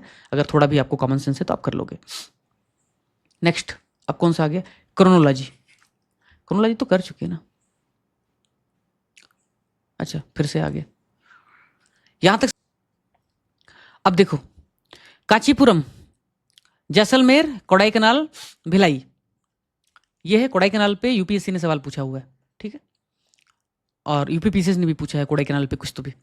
लेकिन जाने दो, सब वो सब जाने मत दो। पीवाईक्यू की थीम पता होगी तो आप अपने आप करोगे। अगर आपको पता होगा फेमस शहरों पे सवाल बनता है किसी न किसी रूप में, चाहे उनकी geography, topography, latitude, longitude, climate, तो आप करोगे। ठीक है, तो जाने मत दो। इसलिए पीवाईक्यू की थीम बहुत ज़रूरी है। एक को रोस्ट कर दिया था लास्ट ईयर इसी गुस्से में कि भाई खाली पीवाईक्यू नहीं देना होता है, उसका साइंटिफिक क्या इन्फ्रेंस आप निकाल रहे हो वो थीम देना होता है। अगर मेरी बात पहुँचे तो उनके पास बहुत संसाधन है, टीम लगा करके उसका इन्फ्रेंस निकाल करके थीम उसका निकाल लो ताकि बच्चों को फ़ायदा हो जाए। इस पे हम काम करेंगे। जिस तरीके से हमने मेंस में पीवाईक्यू और उससे मिलते जुलते सवालों की हमने बुकलेट रेडी कराई, ऐसे ही हम प्रीलिम में भी पीवाईक्यू के आधार पे थीम निकालेंगे और उस थीम को निकाल करके हम क्वेश्चन प्रेडिक्ट करेंगे और उनके हम कुछ डिस्क्रिप्शन लिखेंगे। अब आप देखिए यहाँ पे कांचीपुरम है ना। कांचीपुरम में एक पुराना शहर है या नहीं है ना पुराना शहर? हाँ यस सर। तो कांचीपुरम स्वतंत्रता के बाद उसकी योजना वगैरह बनाई गई होगी, तुम्हें लगता है? कांचीपुरम को नया शहर है क्या? No sir. तो पहला तो हो नहीं सकता ए का, तो ये गया। अब देखो, तो पुराना है ना तो प्राचीन होगा, तो ए का चौथा हो सकता है ना, इसकी संभावना ज्यादा है। भाई पहला तो हो नहीं सकता, ये कट गया, चौथा हो सकता है क्योंकि प्राचीन है। अब और चलो तो ले लेते हैं वेरीफाई करने के लिए। मान लो आपने चौथा नहीं मार्क किया तो भी। भिलाई क्या है? भिलाई इंडस्ट्रियल एरिया है ना, इंडस्ट्रियल एरिया है ना, स्टील वगैरह खूब होता है। जी सर। Yes sir. पूरे स्टील का इतिहास ही कितना है बताओ? क्या मध्यकाल में स्टील होता था क्या? जी सर। हाँ मॉडर्न नो नहीं। प्राचीन काल में स्टील होता था क्या? तो बचा क्या? स्वातंत्र्योत्तर काल और औपनिवेशिक काल 1 और 2। तो डी का 1 होगा या डी का 2 होगा। अब डी में ये भी हो सकता है और डी में ये भी हो सकता है। लेकिन मजे की बात है कि हम 4 को शॉर्टलिस्ट पहले ही कर चुके हैं, तो इसकी संभावना ज्यादा है। और वैसे भी भिलाई जो है, अगर आपको जरा भी पता है कि भिलाई तो यार आज़ादी के बाद कुछ नेहरू जी ने किया था, तो आप ऐसे भी मार्क कर दोगे। ठीक, बैकग्राउंड इन्फॉर्मेशन जिसका जितना ज्यादा वो उतना कॉन्फिडेंटली मार्क कर पाएगा। समझ में आया ना? अब एक सवाल, अभी जो बाकी अलग अलग थीम है उन पे सवाल करेंगे, क्योंकि 40 सवाल तक ही मैं देख पाया था। तो अब ये देखो, ये एक मस्त सवाल है, विशुद्ध कॉमन सेंस जिसको मैं बोलता हूँ, है ना। जैसे मिर्जापुर में वो कहते हैं कालीन भैया तुम विशुद्ध ... हो, ऐसे ही विशुद्ध कॉमन सेंस है। तो क्या है इसमें? कह रहा है कि भाई चावल उत्पादन की पश्चिमी सीमा रेखा जो है वो कितने सेंटीमीटर पे है बारिश के? चावल उत्पादन के अधीन सर्वाधिक क्षेत्रफल वाला राज्य कौन है? एक वर्ष में चावल की 3 फसलें कौन उगाता है? और चावल उत्पादन में बिहार का योगदान कितना है? ठीक, अब जो है भाई, तुम्हें पता है कि जब लास्ट ईयर प्रीलिम का करंट अफेयर में पढ़ा रहा था, उन शुरुआती लोगों में से हम लोग थे जिन्होंने चावल उत्पादन में पश्चिम बंगाल टॉप पे नहीं रहा इस बात को बताया था। कुछ साउथ का कोई स्टेट हो गया था, पता है ना? Yes, sir. और ये भी पता था उत्तर प्रदेश भी खूब ठीक ठाक उत्पादन करता है। तो अगर उत्तर प्रदेश ठीक ठाक उत्पादन करता है, कहीं टॉप 3 में है, बंगाल है इतना ज़्यादा उत्पादन करने वाला, साउथ का राज्य पहले स्थान पर आ गया है, तो ये तीनों मिलकर के 50-60%, 70% वैसे ही उत्पादन कर देंगे। तो एक हिसाब से देखा जाए तो बिहार कहीं ना कहीं पीछे है, बहुत आगे तो नहीं है चावल उत्पादन में, नंबर 1। नंबर 2, बिहार का जो लैंड एरिया है, वो लैंड एरिया क्या बहुत ज़्यादा है? नहीं है बहुत ज़्यादा। तो बिहार का लैंड एरिया बहुत ज़्यादा नहीं, ऊपर से इतना ओवर पॉपुलेशन है, तो 15% उगाएगा चावल, इस बात की संभावना डाउटफुल लगती है। लेकिन फिर भी एक एक को वेरीफाई करते हैं। कैसे वेरीफाई करेंगे? चावल उत्पादन की पश्चिमी सीमा रेखा, यानी कि सबसे वेस्टर्न एरिया में, चूंकि ईस्टर्न एरिया में सबसे ज़्यादा चावल होता है, ईस्टर्न एरिया में सबसे ज़्यादा चावल होता है, यानी बंगाल उड़ीसा में सबसे ज़्यादा चावल होता है, तो वहां पे बारिश भी बहुत ज़्यादा हो रही होगी। जैसे जैसे वेस्ट की तरफ जाते जाएंगे बारिश कम होती जाएगी, तो बारिश कम होती जाएगी, लेकिन वो जो लाइन आप बनाएंगे रेनफॉल वाली, वो कितने सेंटीमीटर पे बनेगी? जहां जहां बंगाल में, उड़ीसा में, यूपी के एरियाज में चावल बहुत जम के होता है, वहां पे 150 सेंटीमीटर, 200 सेंटीमीटर की बारिश होती। लेकिन अगर आपको यह पता है बेसिक कॉमन सेंस कि चावल उत्पादन के लिए एवरेज रेनफॉल ही 70-75 सेंटीमीटर, 100 सेंटीमीटर चाहिए, उससे कम पे चावल नहीं होता है, तो आप सोचोगे कि भाई चाहे वो पश्चिमी सीमा रेखा हो चाहे पूर्वी सीमा रेखा हो, 100 से ज्यादा तो होगा ही होगा, इससे कम तो नहीं होगा, या 100 के आसपास होगा। और पश्चिम एरियाज में, वेस्टर्न एरियाज में जो चावल है वो कम उत्पादन होता है, तो 200 नहीं होगा, 100 होगा। 100 से नीचे जाओगे तो चावल ही नहीं पैदा होगा, 70-75 के नीचे चावल नहीं होता है। तो आप इसको सही मान सकते हो, कम से कम इसके प्रति नकारात्मक रुख नहीं रख सकते हो। 100% तो सही नहीं मानोगे क्योंकि आपको नहीं पता है कि सही होगा नहीं होगा, लेकिन हाँ, आप इसको पॉजिटिव कैटेगरी में रख सकते हो। चावल उत्पादन के अधीन सर्वाधिक क्षेत्रफल वाला राज्य उत्तर प्रदेश। अगर आपको लास्ट ईयर का डेटा पता है, बैकग्राउंड इंफॉर्मेशन है, तो आप सोच सकते हो हाँ उत्तर प्रदेश हो सकता है। क्योंकि बंगाल यूपी से छोटा है इस मामले सोइंग एरिया में, साउथ की स्टेट छोटी है सोइंग एरिया में, तो उत्तर प्रदेश हो सकता है, कोई दिक्कत नहीं। उत्तर प्रदेश का उस तरीके से ज्योग्राफी भी है। एक साल में चावल की 3 फसलें, बंगाल के लोग नाराज ना हो, भूखी बंगाली भाते भात, ये कहावत बहुत फेमस, और वहां पे राइस और फिश का बहुत कल्चर है, तो 3 फसलें उगाते होंगे, कोई दिक्कत नहीं। यानी कि किसी भी स्टेटमेंट पे, शुरुआत के 3 स्टेटमेंट पे कोई डाउट नहीं है। चौथे स्टेटमेंट पे डाउट क्यों है? चावल उत्पादन में बिहार का योगदान अगर वो कहता है चौथा है तो डाउट नहीं आता, वो कहता है 5वां है तो डाउट नहीं आता, 6ठा है तो डाउट नहीं आता। डाउट आता है इसके 15% को लेकर के, कि भाई शुरुआत में टॉप पे यूपी, बंगाल, साउथ की स्टेट है, आपको पता है। बंगाल बंगाल, उड़ीसा, यूपी, साउथ की स्टेट की तुलना में बिहार का क्षेत्रफल काफ़ी छोटा, बिहार का सोइंग एरिया और छोटा, फिर बिहार में चावल का जो उत्पादन होगा वो और लिमिटेड हो जाएगा। लेकिन 15%, क्या 15% छोटा होता है? 15% का मतलब है कि ऐसे जो टॉप 6 स्टेट एवरेज 15% उत्पादन करेंगे, तो बिहार को कहीं ना कहीं टॉप 5 में होना चाहिए, टॉप 4 में होना चाहिए। लेकिन आपको पता है 3-4 स्टेट में तो कोई हवा नहीं लग रही है, तो 15% कैसे उत्पादन करेगा? तो कहने का अर्थ है कि ये विशुद्ध कॉमन सेंस है। मैं बार बार कहता हूँ विशुद्ध कॉमन सेंस उनके लिए है। लास्ट ईयर का जब आप लॉजिकल गेसिंग देखोगे तो थोड़ा कड़ी भाषा का इस्तेमाल कर रहा हूँ कि विशुद्ध कॉमन सेंस एक एवरेज IQ के ऊपर के लोगों के लिए, वो सामान्य लोगों के लिए नहीं है, क्योंकि सामान्य लोग ना इसमें उनको समझेगा नहीं, हवा नहीं लगेगा कि मैं क्या कह रहा हूँ। IQ अगर आप समझ पा रहे हैं, मतलब आपकी IQ अच्छी है कि भाई ईस्टर्न एरियाज में, बंगाल, उड़ीसा और यूपी में, इवन बिहार में भी जो चावल होता है बहुत ज़्यादा होता है, बारिश होती है बहुत ज़्यादा होती है। जैसे जैसे वेस्टर्न एरियाज में आएंगे बारिश थोड़ी कम होती जाती है, लेकिन इतनी बारिश चाहिए कि चावल हो सके, तो 100 सेंटीमीटर के आसपास कोई दिक्कत नहीं है। 200 थोड़े बता रहा है, कम बता रहा है ना, ये 200 बताता तो गलत हो जाता, 50 बताता तो गलत हो जाता। चावल के उत्पादन के अधीन सबसे ज्यादा क्षेत्रफल वाला राज्य उत्तर प्रदेश, भाई ऑब्वियस लग रहा है, कोई दिक्कत नहीं इसमें। पश्चिम बंगाल में 3 बार फसलें उगाई जाती हैं चावल की, भाई पश्चिम बंगाल वाले सिर्फ चावल खाते हैं, 3 दिन में धो के खाते हैं, फिश के साथ खाते हैं, कढ़ी के साथ खाते हैं, सूखे खाते हैं, नमक के साथ खाते हैं, तो खाते होंगे। उस हिसाब से ये डाउटफुल भी है, और इसको थोड़ा और वेरीफाई करोगे तो कर लोगे। आई थिंक दिस इज और भी है क्या यार? ठीक है, देख लेते हैं। कपास फसल के लिए मैं महाराष्ट्र में हूँ, मेरा थोड़ा प्रीजुडिस हावी हो गया क्योंकि मैंने यहाँ पे फसल देखी है, बट फिर भी इसको कॉमन सेंस से सॉल्व करने की कोशिश करते हैं, विशुद्ध कॉमन सेंस से। कपास खरीफ फसल है। अब चूंकि मैंने देखा है खरीफ के सीजन में महाराष्ट्र में कपास को, इवन वेस्टर्न इंडिया में भी हाथरस, सादाबाद वगैरह में मेरे फ्रेंड रहते थे, तो उधर मैं गया था, तब भी उधर उस सीजन में मैंने कपास देखा था। और खरीफ की फसल है, मुझे पता है, अगर तुम्हें नहीं पता है तो फिर बात अलग है, बट मुझे बेसिक इन्फॉर्मेशन पता था, और बेसिक इन्फॉर्मेशन चाहिए, बैकग्राउंड इन्फॉर्मेशन चाहिए, तभी लॉजिक्स काम करते हैं। तुम उठ के चले आओगे तो नहीं कर पाओगे, और बेसिक कॉमन सेंस वाला थोड़ा टफ होता भी होता है। तो कपास मुख्यतः खरीफ फसल अगर आपको पता है, फिर आगे बढ़िए आप। कपास के उत्पादन के लिए वार्षिक रूप से 50 से 75 सेंटीमीटर की मध्यम वर्षा की आवश्यकता होती है। अब कॉमन सेंस तुम्हारा, कॉमन सेंस क्या है भाई, कि जो कपास होता है उसमें फूल उगते हैं। कपास जो होता है ब्लैक सॉइल में होता है। ब्लैक सॉइल कहाँ पाया जाता है? ब्लैक सॉइल कहाँ पाया जाता है बताओ? सर महाराष्ट्र और महाराष्ट्र में पाया जाता है, गुजरात में पाया जाता है। सर ढका एरिया तो में हाँ, और आपको पता है कि अधिकतर कपास वगैरह की जो खेती होती है महाराष्ट्र में, जिस एरिया में, विदर्भा कहते हैं उनको, विदर्भ का रीजन, अक्सर आत्महत्या की खबर आती है। क्यों आती है? कि बारिश नहीं हुआ, सूखा पड़ गया, पानी की दिक्कत थी, लोन ले लिया, आत्महत्या करना पड़ा। बीटी कॉटन जैसे शब्द का इस्तेमाल सुना है कहीं आपने? टर्मिनेटर सीड का इस्तेमाल सुना है आपने? बीटी कॉटन सुना है ना, जो भारत में एकमात्र परमिसिबल जेनेटिक मॉडिफाइड सीड का उपयोग होता है। यस सर, महाराष्ट्र में Yes, विदर्भा में sir. भर भर के होता है। अब विदर्भा में होता है और विदर्भा में बारिश कम होती है, मराठवाड़ा में बारिश कम होती है। तो बारिश कम होती है मतलब 200 सेंटीमीटर तो बारिश होगा ही नहीं होगा।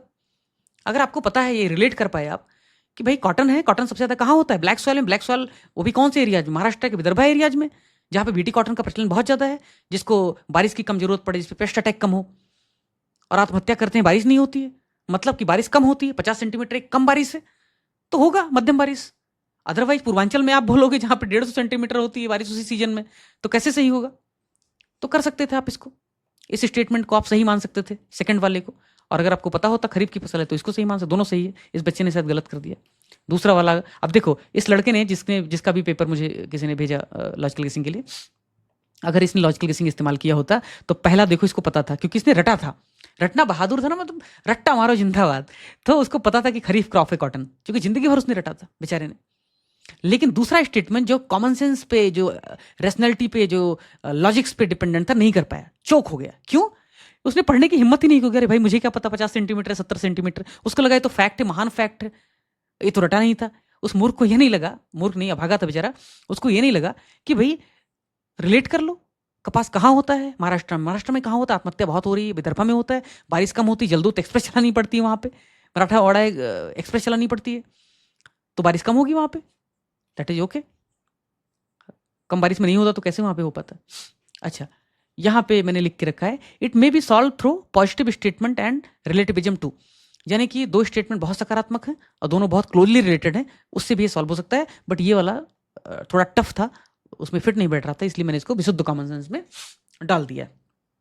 अगला सवाल, R21 मैट्रिक्स क्या है? ये तो यार मैंने कहा था, क्या कहा था कि भाई अगर दो फैक्ट हैं आपस में सिमिलर फैक्ट, उनमें से कोई एक होगा। बट मजे की बात है इसमें भारत बायोटेक, एड्स, मलेरिया तय ही नहीं कर पाओगे आप इसको। तो वो वाला लॉजिक यहाँ पे लगेगा ही नहीं लगेगा, बस एक ही लॉजिक लगेगा और उससे आप 50-50 पे पहुंच जाओगे। वो लॉजिक क्या है पता है? अरे भाई एड्स का टीका अगर विकसित हो जाता ना, एड्स के खिलाफ टीका, पढ़ूंगा नहीं भारत बायोटेक या सीरम कौन है, अगर एड्स का टीका विकसित हो जाता तो दुनिया में ये बहुत बड़ी न्यूज बनती है, नहीं बनती? बहुत बड़ी न्यूज बनती कि नहीं बनती? बनती ना, कि एड्स का टीका बन गया। मतलब ऐसे तुम रोज अखबार पढ़ते हो, प्रिपरेशन कर रहे हो कॉम्पिटेटिव एग्जाम की, तुमको पता नहीं होता एड्स का टीका बन गया। यहाँ कोविड का टीका बनता है, दुनिया को पता चलता है एड्स का टीका बनेगा तो अफ्रीकन कंट्रीज के मजे हो जाएंगे। बेचारों को इतना डिजीज बर्डन और इतना आउट ऑफ पॉकेट एक्सपेंडिचर होता है। एंटी रेट्रोवायरल जो थेरेपी है भारत से जाती है जेनेरिक, तो बेचारे जिंदा रहते हैं, सर्वाइव करते हैं।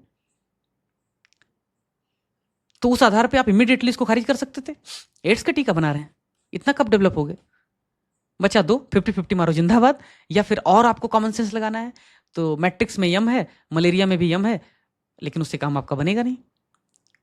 लेकिन फिर अंत में अब मुझे नहीं लग रहा अगर मैं इसके आगे कुछ बोलूंगा तो वो लॉजिक रह जाएगा, फिर वो मेरा बायस हावी हो जाएगा। तो बस इसमें से 50-50 में कर सकते हैं, ठीक है?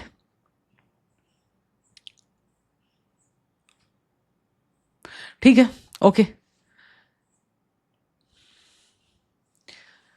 अब इसका जो सेकंड पार्ट है, ये लॉजिकल गेसिंग इसलिए ज़रूरी है, इसलिए नहीं कि इससे आपको नॉलेज होगा, इसलिए कि कम से कम 5 सालों का जो मैंने करवा दिया है उसको देख लोगे। आने वाले समय में 2024 में 25 में जो पेपर्स हुए हैं उनको करवा दूंगा, उनको देख लोगे तो आपको आदत हो जाएगी। जब भी आप टेस्ट पेपर सॉल्व करोगे, पीवाईक्यू देखोगे, थीम देखोगे तो आपको आदत हो जाएगी। इस तरीके से सवाल पूछा गया है, इस तरीके से ट्रैप में फंसा रहा है, इस तरीके से अप्लाई करना है माइंड को, धैर्य के साथ करना है, स्थिर प्रज्ञता के साथ करना है, युद्धभूमि में हड़बड़ाना नहीं है, ठीक है। फिनिशर की तरह फिनिश करना है लास्ट तक। तो आपको धीरे धीरे अच्छी आदत डेवलप होती जाएगी। अच्छी आदत डेवलप होने में समय लगता है। जैसे मेंस में कहता था फॉलो द प्रोसेस, रोज लेक्चर में बोलता था follow the process, follow the process. अरे बुकलेट में पहले महीने दे सकता था, बुकलेट नहीं दिया, बुकलेट अंतिम 15-20 दिन में दिया, 25 दिन में। क्यों? क्योंकि बुकलेट एक क्या कहेंगे, रेडीमेड थेरेपी है, रेसिपी है। जबकि live answer writing, live lecture, live evaluation, comprehensive content, research, teaching, ये है आपका प्रोसेस। उस प्रोसेस से गुजरोगे नहीं तो बुकलेट तुमको समझेगा नहीं। बुकलेट का ज़्यादा अच्छा उपयोग उन्होंने किया होगा जिन्होंने पूरा पढ़ा होगा, जिन्होंने लेक्चर्स नहीं अटेंड किए, जिन्होंने कॉम्प्रिहेंसिव कंटेंट नहीं पढ़ा, जिन्होंने 3 ABCD करते रहे अलग अलग PDF से और सोचा बुकलेट रट लूंगा, उनका फायदा नहीं होगा। क्वेश्चन फंस गए होंगे तो भी नहीं कर पाए होंगे। तो प्रोसेस फॉलो करो, रोज लॉजिक्स को लगाओ, क्वेश्चन में अप्लाई करो। करंट अफेयर में भी कैसे पढ़ना है, कैसे पढ़ना है, अभी लेक्चर शुरू हो जाएंगे, क्वेश्चन शुरू हो जाएंगे, तो करंट अफेयर में भी वही बुद्धि इस्तेमाल करने का। ये 3 महीने मैं भी, तुम भी, हर कोई आत्मवत, साधुवत और निष्ठावान होकर के डूब जाओ, हर क्षण हर कण डुबो दो प्रीलिम के लिए। अभी हो गया मेंस, ठीक, मेंस पढ़ा होगा आपने, पूरा कवर होगा उम्मीद है। प्रीलिम के बाद में आपकी राह बहुत आसान होगी क्योंकि मेंस आपने कर लिया है। यही तो इंटीग्रेटेड प्रिपरेशन है। अब आपके सवाल और कुछ जवाब एक एक करके पूछिए अगर कुछ है तो। सबसे पहले नए लोग जो मुझसे अपरिचित हैं, वो उनको मौका पहले मिलना चाहिए, परिचय जरूरी है। और उसके बाद वो लोग जिनके साथ मैं ज़्यादा समय से बकबक कर रहा हूँ। चलिए शुरू कीजिए भाई, बताइए।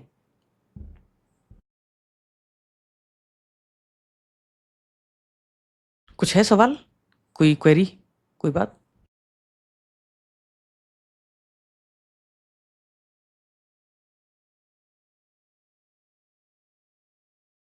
I watched your video on UPPSC prelim logical guessing on YouTube. I'm not enrolled in any batch here. I'm new to UPPSC preparation. Previously, I prepared for UPSC. Good. Please guide us to how should I align myself and prepare accordingly. These 3 months. Okay. Gauri कैसे है? 25 का attempt दे रही हो? अगर 25 का attempt दे रही हो तो अभी तो प्रीलिम ही पढ़ना है। और अभी एक लड़की है, उसका नाम है शिवांगी, उसका मैसेज भी आया था कल मुझे कि मेंस बहुत शानदार गया। उसने 5 अटेम्प्ट यूपीएससी के दिए और 5 में प्रीलिम नहीं हुआ unfortunately.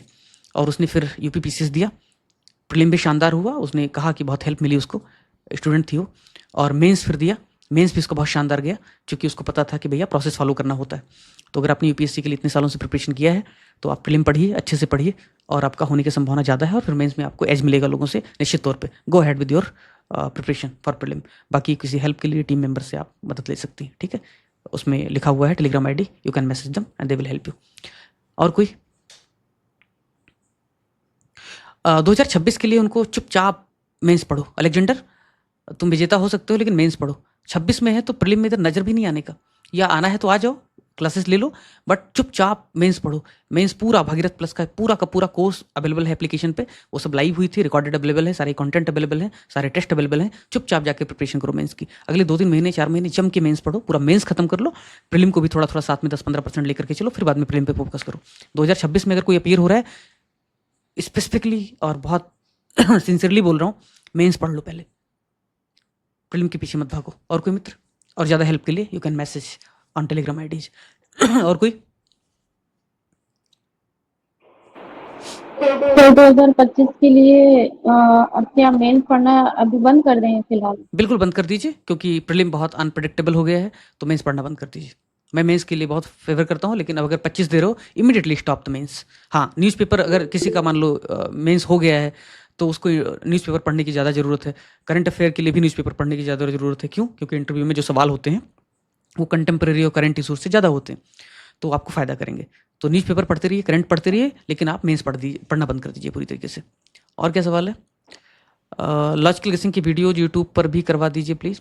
I can't afford. Okay, already available है यूट्यूब पे, अभी तो शेयर किया, 4 घंटे के आसपास का वीडियो है। Sir you schedule for current affair classes. हाँ मैं जानता हूँ, करंट अफेयर के लिए आप लोग बहुत बेसब्री से इंतजार कर रहे हो। शेड्यूल ऐसे है कि पहले रिसर्च तो कर लूँ। लास्ट ईयर रिसर्च किया था पीवाईक्यू के आधार पे, लेकिन उसने पैटर्न थोड़ा चेंज किया। तो इस बार मुझे लगता है कि जो 400 प्रश्नों का टारगेट रखा था वो कम था, ना काफ़ी था। 700-800 प्रश्नों का पूल लेकर के चलना पड़ेगा। क्वेश्चन फंसे इसके लिए तो थोड़ा सा समय दे दो। मैं रिसर्च करता जाऊँगा, वीडियोज़ बनाता जाऊँगा, लेक्चर होता जाएगा, फिर उस पर क्वेश्चन देता जाऊँगा। लेकिन क्विज जो है वो कल से ही शुरू हो जाएगा। यानी रोज़ आपको क्वेश्चन तो मिलने शुरू हो जाएंगे करंट अफेयर के, लेकिन लेक्चर्स 1-2 दिन और लगेंगे, जब मुझे लगेगा हाँ इस तरीके से पढ़ाया जा सकता है। अरे मुंह उठा करके किसी की मैगजीन पढ़ना थोड़े करंट अफेयर पढ़ाना है। कोई क्वेश्चन आंसर बक देना थोड़े करंट अफेयर पढ़ाना है। वो पढ़ाना है जो फंसे भी ना।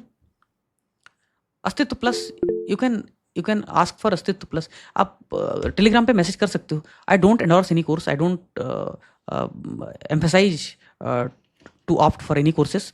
आपको अगर चाहिए तो इंस्टीट्यूट के अपने हेल्पलाइंस हैं, नंबर्स हैं, उनके टेलीग्राम आईडीज हैं, यू कैन अप्रोच देम। अभी उन्होंने जो व्हाट्सएप है उसका भी फीचर इंस्टॉल किया है। एप्लीकेशन वेबसाइट पे जैसे आप जाएंगे वहाँ पे व्हाट्सएप का सिंबल दिखेगा, उस पर आप मैसेज करेंगे, इमीडिएटली आपको एआई और बाकी लोग भी हेल्प करेंगे। आप एप्लीकेशन पे भी मैसेज करेंगे तो आपको रिस्पॉन्स आएगा। नहीं आता है तो फिर आप मुझे मैसेज कीजिए, क्लास में बताइए। Alok sir please make it as dense as comprehensive. Current affair में मेरे व्यक्तिगत तौर पर मैं बहुत गुस्से में हूँ करंट अफेयर को लेकर के। क्यों गुस्से में हूँ? मेंस में जिस तरीके से मैं गुस्से में था इवेल्युएशन को लेकर के, तो लाइव इवेल्युएशन का एक नया कॉन्सेप्ट लेकर के आया था, और मेंस में कंटेंट की क्वालिटी पे काफ़ी काम किया था कि शॉर्ट में किस तरीके से स्मार्ट काम किया जा सकता है। प्रीलिम में मुझे लग रहा है कि हर कोई ऐरा गैरा नत्थु खैरा उठता है और करंट अफेयर में 2 मैगजीन 4 मैगजीन जो भी मार्केट में है उसको पढ़ाना शुरू कर देता है, और उसको लगता है वो करंट उसने पढ़ाया। तुमने करंट नहीं पढ़ाया, तुमने भोपू की तरह वो तो कमांड दे देंगे एआई को तो वो भी पढ़ देगा क्या लिखा हुआ है। तुमने जो लिखा हुआ था उसको पढ़ के सुना दिया। तुमने करंट पढ़ाया? तुमने कोई कोरिलेशन किया? तुमने कोई रिसर्च किया? तुमने प्रायोरिटीज फिक्स की? तुमने रटाया और लास्ट ईयर जैसे फेल हुआ वैसे फिर फेल हो सकता है। तो ये परंपरा बंद होनी चाहिए। लोगों की मैगजीन की दुकानें थी, आधी बंद हो गई हैं लास्ट ईयर। लोगों के रट्टा मारो जिंदाबाद आधी लास्ट ईयर बंद हो गई हैं, और बंद हो जाएंगी फिर से। वो नहीं करूंगा। तो मेरे लिए करंट अफेयर में सफल होना व्यक्तिगत तौर पर बहुत जरूरी है। अगर मैं करंट अफेयर में नहीं सफल हो पाता हूँ, ये मेरे लिए पैरामीटर है कि भाई जो लड़का बचपन से करंट अफेयर पढ़ रहा है, साल 2010 से I am reading the Hindu express 2013-14 से, तो जो लड़का इस तरीके से न्यूज़पेपर में इंटरेस्ट रखता है, करंट अफेयर में इंटरेस्ट रखता है कि मैं मेंस पढ़ाता हूँ तो मुझे 10 साल 12 साल के इशूज याद रहते हैं, तब ये हुआ था तब ये हुआ था, समझता है, जबकि मैं कोई 2 जनरेशन पहले का नहीं हूँ, 1 जनरेशन भी पहले का नहीं हूँ। तो कुल मिलाकर के जब मुझे समझता है तो मैं करंट अफेयर में अगर मैजिक नहीं कर पा रहा हूँ तो मेरा फेलियर है। अगर करंट अफेयर में मैं फेल होता हूँ तो ये मान के चलता हूँ कि मेरी तपस्या में कमी रह गई। तो निश्चित तौर पे करंट अफेयर में मैं काम करूंगा और मदद करने की कोशिश करूंगा आपकी। एक्चुअली आई हैव एक करके 1 मिनट भैया। गौरी हो गया। दिनेश सर 25 का मेंस तैयार नहीं है तो क्या 25 का प्रीलिम क्विट करके 26 अटेम्प्ट थोड़े काउंट होता है भाई, दे दो प्रीलिम। अब अगर तैयारी कर रहे हो दे रहे हो तो दे दो प्रीलिम, प्रीलिम हो जाएगा तो यकीन करो कि मेंस के लिए जो बचे हुए समय होंगे उसमें मैं आपको पार करवा दूंगा। मैं जब कहता था कि तुम मुझे प्रीलिम दो मैं तुम्हें मेंस दूंगा, ये नारा दिया था ना प्रीलिम जब था, तो तुमने मुझे प्रीलिम दिया। जिन जिन लोगों ने दिया 450 लोग थे जो चैनल पे थे उनका हुआ था, और एक 250 से 300 के बीच में जो अस्तित्व में थे उनका हुआ था। तो जिन्होंने भी प्रीलिम के बाद मेंस में एनरोलमेंट किया, मुझे लग रहा है एक भी बच्चे से आप पूछ लो वो निराश नहीं दिखाई देगा। मजे की बात है कि इतने सारे लोग, more than 800 people enrolled in Bhagirath plus and only 6 to 7 people opt for refund, क्योंकि 7 दिनों के अंदर 100% रिफंड की पॉलिसी थी, सिर्फ 6-7 लोग। तो ये दिखाता है कि उनको किस तरीके का सेटिस्फैक्शन था। उसमें से 2-3 तो कोचिंग वाले थे जिनको आना था, देखना था और डाउनलोड करके और कंटेंट लेके चले जाना था लास्ट में। तो अलेक्जेंडर दे दो, ठीक है। और अगर फेल हो जाओगे प्रीलिम तो फिर से मेंस पढ़ना, प्रीलिम फेल भी होगे तो भी मेंस पढ़ना, पास हो जाओगे तो भी मेंस पढ़ना, क्या दिक्कत। Sir for now I have to follow any conventional magazine और just totally rely on you. मैं आपको एक बात बताता हूँ कि पिछले साल भी यही कहा था कि मैं ये नहीं कहूँगा मत पढ़ो, पर तुम मुझे करंट पे भरोसा कर सकते हो, क्योंकि मेरा कोर जो टारगेट है, जो भयानक प्रहार करने वाला हूँ, करंट पे ही करने वाला हूँ। करंट अफेयर में अगर मेरा नहीं फंसा तो उनका नहीं फंसेगा, इतना मैं कह सकता हूँ। अगर मैं फेल हुआ तो पास नहीं होंगे, अगर करंट में मैं अच्छा नहीं कर पाया तो अच्छा नहीं कर पाएंगे, क्योंकि उनसे ज़्यादा डीप में रिसर्च करता हूँ, उनसे ज़्यादा डीप में पढ़ाता हूँ, उनसे ज़्यादा बेहतर समझ है। और जो दावे करते हैं ना कि अभी कुछ लोगों ने कमेंट किया यूट्यूब पे कि भाई तुम कह रहे हो कि मेरे यहाँ से आया, मेरे यहाँ से आया। अरे कॉम्प्रिहेंसिव कंटेंट की बात ही नहीं कर रहा हूँ। मेरे कॉम्प्रिहेंसिव कंटेंट से ज़्यादा अगर उनके कॉम्प्रिहेंसिव कंटेंट में फंसा हो तो बताओ मीन्स। और मैंने तो बुकलेट में 50-50 प्रश्न दिए थे, वर्ड भी नहीं चेंज हुआ है। तुम किसी एक का भी ला करके दिखाओ ना मुझे, ये मत बोलो कि मेरे यहाँ से आया, तुम प्रूफ दो। तुम जिस तरीके से मैंने प्रूफ दिए हैं चिपका करके, ऊपर आयोग का क्वेश्चन नीचे हमारा क्वेश्चन, उस तरीके से आप प्रूफ दो ना। कॉम्प्रिहेंसिव क्वेश्चन लाइव लेक्चर की बात ही नहीं कर रहा हूँ, जिस तरीके से रिसर्च कर रहे हैं करो ना तुम। तो समस्या ये है कि क्लेम करना एक बात है और मेहनत करके क्लेम करना दूसरी बात है। अब भाई मेहनत की है, सफलता हासिल हुई तो क्लेम तो करूंगा ही ना। अपना अवार्ड क्यों नहीं क्लेम करूंगा? उस तरीके का पुरस्कार थोड़े करूंगा कि नहीं फल नहीं चाहिए, कर्म करूंगा फल नहीं चाहिए। क्यों नहीं फल नहीं चाहिए? करंट और इकोनॉमी, इकोनॉमिक सर्वे और बजट के सहारे complete economy last year series चलाई थी, बहुत पसंद आया था। वैसे ही सीरीज की कॉन्सेप्ट है, जो इकोनॉमी के करंट अफेयर होंगे जिन्हीं से ज़्यादा सवाल आते हैं, इकोनॉमी में सारे सवाल या अधिकतर सवाल करंट अफेयर से ही आते हैं, उनको उस सीरीज में कवर करेंगे और करंट अफेयर को भी कवर करेंगे। कोशिश रहेगी जुलाई के महीने में पिछले 3 महीनों का करंट अफेयर में कवर कर लो। मेरे लिए करंट अफेयर और पीवाईक्यू पहली प्रायोरिटी, ठीक है? तनाव न लो उसके लिए। हिंदी नहीं करवा पाऊंगा, माफ़ करना। GS 5-6 का आपका ऑनलाइन कॉम्प्रिहेंसिव कोर्स है ना एप्लीकेशन पे, you can ask for that यार। ये बेसिक चीज़ है जो टीम मेंबर हैंडल कर सकती है। कोई अगर मैक्रो लेवल पे कोई प्रॉब्लम हो तो बताओ। और कोई है? अब परिचित मित्र भी पूछ लें, ये सब तो नए नौजवान थे। सर एक डाउट है सर, कल एक्चुअली मैंने आपका लेक्चर देखा था GS टू संपूर्ण, जो पॉलिटी का था क्वेश्चन PYQ के थ्रू। सर वो 5 आवर्स में मैंने कंप्लीट कर लिया। मतलब मेन इशू मेरे को जो फील हो रहा है वो रिवीजन में दिक्कत हो रही है कि मतलब पूरा कंटेंट आपने जिस स्क्रिप्ट दिया है तो ऐसे ही आप हर सब्जेक्ट का दे दे तो बहुत बेनिफिशियल रहेगा। 3-4 बार रिवाइज करूंगा तो कॉन्फिडेंस बहुत बूस्टअप होता है। जो पॉलिटी था लास्ट ईयर भी बोल रहा था कि 4-5 लेक्चर में 70-80% पॉलिटी के क्वेश्चन फंस जाएंगे। अभी भी ऑन रिकॉर्ड बोल रहा हूँ, जा करके जो भी 7-8 लेक्चर पड़े हुए हैं छोटे छोटे एप्लीकेशन पे, उनको देखिए, पॉलिटी के सारे क्वेश्चन वहीं से आए। अब ये ऐसा नहीं कि मेरे साथ ऐसा है, कोई भी पॉलिटी के क्वेश्चन बना करके देगा फंस जाते हैं, क्योंकि पॉलिटी के सवाल बहुत आसान आते हैं, प्रेडिक्टेबल होते हैं। ठीक, 15-20 मिनट की रिकॉर्डिंग एक हुआ करती थी जिसे मैं सुनता था, पीसीएस के प्रश्न फंस जाते थे पॉलिटी में। तो पॉलिटी में हर कोई झंडा गाड़ रहा है, उसमें मैं अकेला नहीं हूँ। तो पॉलिटी में ज़्यादा पढ़ना है, लक्ष्मीकांत पढ़ना नहीं है प्रीलिम के लिए, लक्ष्मीकांत प्रीलिम के लिए पढ़ना नहीं, मेंस के लिए कोई यूज है नहीं, उसका नॉनसेंस है। एक बच्चा का यूट्यूब पे देख रहा था, उसने कहा लक्ष्मीकांत बड़ा फायदा कर रहा है मेंस में। मैंने सोचा बेटा तुम्हारा रिजल्ट आया तो मैं जानना चाहूँगा तुम्हारा रिजल्ट क्या रहा, तुमको मेंस में लक्ष्मीकांत बेनिफिशियल लग रहा है। मतलब मैं उत्साह देखता हूँ, जैसे मैंने भी मेंस दिए, बैक टू बैक दिए, इतने सारे दिए। मेंस के बाद निकलता था, रिवीजन करता, चुपचाप अपनी पढ़ाई करता था। कोई यूट्यूबर मुंह में अगर माइक लगा देता था करके निकल जाता था। सिंसियर स्टूडेंट ही करते हैं। मैं देख रहा हूँ बकर करने वाले स्टूडेंट की प्रॉब्लम कि भाई एक पर्चा मेंस का दिया नहीं कि 15-15 मिनट तक ज्ञान उड़ेल रहे हैं, ऐसा पेपर था वैसा पेपर था, ये कर लो। मतलब मैं सोच रहा हूँ कैमरा जीवी है, कैमरा दिखा नहीं कि मुंह घुसा दिया उसमें। अरे बेशरम, रिवीजन कर लो जाके, तुमसे ना हो पाएगा, आत्मुग्ध कहेंगे। अब मेरी तारीफ जिसने की होगी मैंने उसके लिए नहीं कहा है, कुछ लोगों ने यूट्यूब पे मेरी भी तारीफ की है कि हाँ मैंने वहाँ से गाइडेंस लिया, उनके लिए नहीं है, ठीक है? ये उनको छोड़ करके, नहीं तो बोलेगा इसकी तारीफ भी की और ये मुझे ट्रोल भी कर रहा है। तो ऐसे लोग हैं, है ना? क्या करें। और कुछ हाँ, तो आपने जो सवाल पूछा उसका जवाब ये है कि जैसे हिस्ट्री में विजय सर ने पढ़ाया कॉम्प्रिहेंसिव तरीके से, वैसे हिस्ट्री में लास्ट ईयर हमने PYQ के सहारे कंप्लीट हिस्ट्री सोचा था, इस बार MCQ के सहारे कंप्लीट हिस्ट्री करेंगे।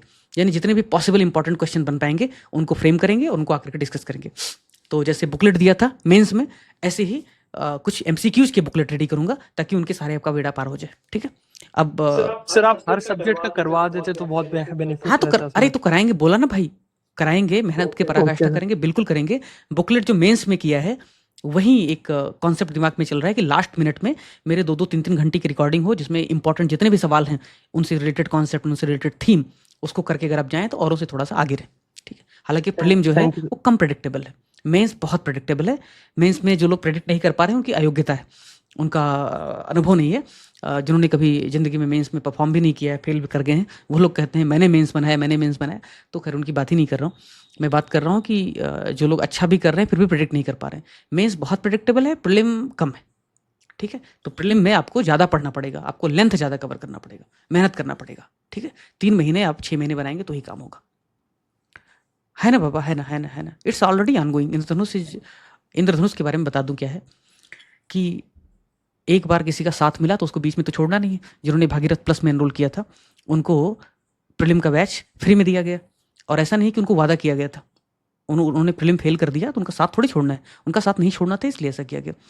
जो भी इंद्रधनुष में एनरोल कर रहा है उसको 2024 का जितना भी लेक्चर है, कॉम्प्रिहेंसिव कंटेंट है, स्मार्ट कंटेंट है, टेस्ट सीरीज है, सारा उनको मेंस का उपलब्ध करा दिया जाएगा। प्रीलिम पूरा 2025 का दे दिया जाएगा। जब 25 का मेंस शुरू होगा कोर्स, तो 25 का पूरा मेंस उनको कोर्स दे दिया जाएगा। अगर 26 के लिए ले रहे हैं तो 24 का पूरा दे दिया जाएगा, 25 का पूरा दे दिया जाएगा, 26 का पूरा दे दिया जाएगा। यानी कि 25 के लिए लेंगे तो 24 भी मिलेगा, 25 भी मिलेगा, 26 के लिए लेंगे तो 24 भी मिलेगा, 25 भी मिलेगा, 26 भी मिलेगा। कोई समस्या नहीं, क्योंकि अंत में उद्देश्य है कि तुम जब तक पास ना हो जाओ, जो भी तुम्हारा टारगेट ईयर है उस साल तक तुम्हारी मदद की जाए, वो टारगेट है। ठीक, तो 26 में भी करना है तो भी एनरोल ना हो, 25 में भी करना है तो भी एनरोल ना हो। 27 की बात नहीं कर रहा हूँ, क्योंकि 27 के लिए उसके पहले हो सकता है बहुत कुछ चेंजेज हो जाए, बहुत कुछ पैराडाइम शिफ्ट हो जाए।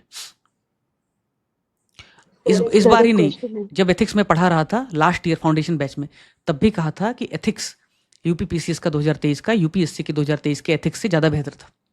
ठीक है, और 24 में वो और बेहतर हो गया, 24 में और बेहतर हो गया। तो ये बात मैंने 1 साल पहले कह दी थी कि UPPCS is going way ahead to UPSC. और क्यों? उसके पीछे बहुत कॉमन सेंस। यूपीएससी पूछता है केस स्टडी, और केस स्टडी होते हैं बहुत बड़े, तो पॉसिबल नहीं है कि यूपीएससी जो थेरेटिकल क्वेश्चन है उसमें एक लेवल के बाद बहुत कॉम्प्रिहेंसिव, बहुत कॉम्प्लेक्स और बहुत स्टैंडर्ड क्वेश्चन फ्रेम कर पाए। क्यों? क्योंकि टाइम नहीं बचेगा, पेपर छूट जाएगा सबका। केस स्टडी बहुत लंबे होते हैं। यूपीपीसीएस में एक छोटी सी पिद्दी सी केस स्टडी आती है, बाकी सब थेरेटिकल होते हैं। तो निश्चित तौर पे यूपीपीसीएस का स्टैंडर्ड एथिक्स में हमेशा बेहतर रहने की उम्मीद है, बशर्ते पेपर सेटर ही फालतू ना हो। हाँ संभी बोलो। सर पहले तो मैं ये बोलना चाहती हूँ कि मेरे हस्बैंड ने आपके कुछ सिंगल सब्जेक्ट कोर्सेज किए थे मेंस के लिए, और उनका मेंस बहुत अच्छा हुआ, और उन्होंने ही मुझे रेफर किया प्री और मेंस के लिए आपके कोर्स में। और सर दूसरी बात, ये लास्ट ईयर का मेरा प्री कुछ करंट अफेयर्स और कुछ हिस्ट्री के क्वेश्चंस की वजह से रह गया था। आई थिंक 5-6 करंट अफेयर्स ठीक हो जाता तो हो जाता, बट इस बार मुझे हिस्ट्री में बहुत ज्यादा डर लग रहा है सर। मेरा कॉन्फिडेंस बिल्कुल खत्म हो गया हिस्ट्री को लेके, जिस तरीके के कुछ क्वेश्चंस थे। तो पहली चीज़ तो बधाई आप पति पत्नी दोनों को कि दोनों देश सेवा में जा रहे हैं, और दूसरा कि उन्होंने रिकॉग्नाइज किया, तो पत्नी को तो गलत कोई सजेशन देगा नहीं, तो उनको पति को धन्यवाद, नाम नहीं पूछूंगा उनका मैं, बस उनको धन्यवाद। उन्हीं की उससे कर लेना था, तुमको अलग से क्यों करना है? उन्हीं की उससे कोर्स से कर लेती, बट ठीक है। इफ हाँ सर एक्चुअली मेरे 2 छोटे बच्चे भी हैं, तो प्रायोरिटी मेरे हस्बैंड की थी लास्ट ईयर। इस साल मेरी प्रायोरिटी है कि उनकी मेंस के बाद मेरी प्रायोरिटी मेरा स्टडीज। ठीक है, तो इसमें थोड़ा सा डिफरेंस। बाकी हिस्ट्री का समस्या छोड़ दो। तुमने विजय सर का लेक्चर देखा? एक बार उसको देख लो, थोड़ा बेस बिल्डिंग हो जाएगा, उसके बाद में एमसीक्यू के सहारे कंप्लीट करेंगे उसे। ठीक है, डोंट वरी, तनाव मत लो, पास हो जाओगे, है ना। बाकी पतिदेव हैं ही गाइड करने के लिए, डोंट वरी। और कोई मित्र?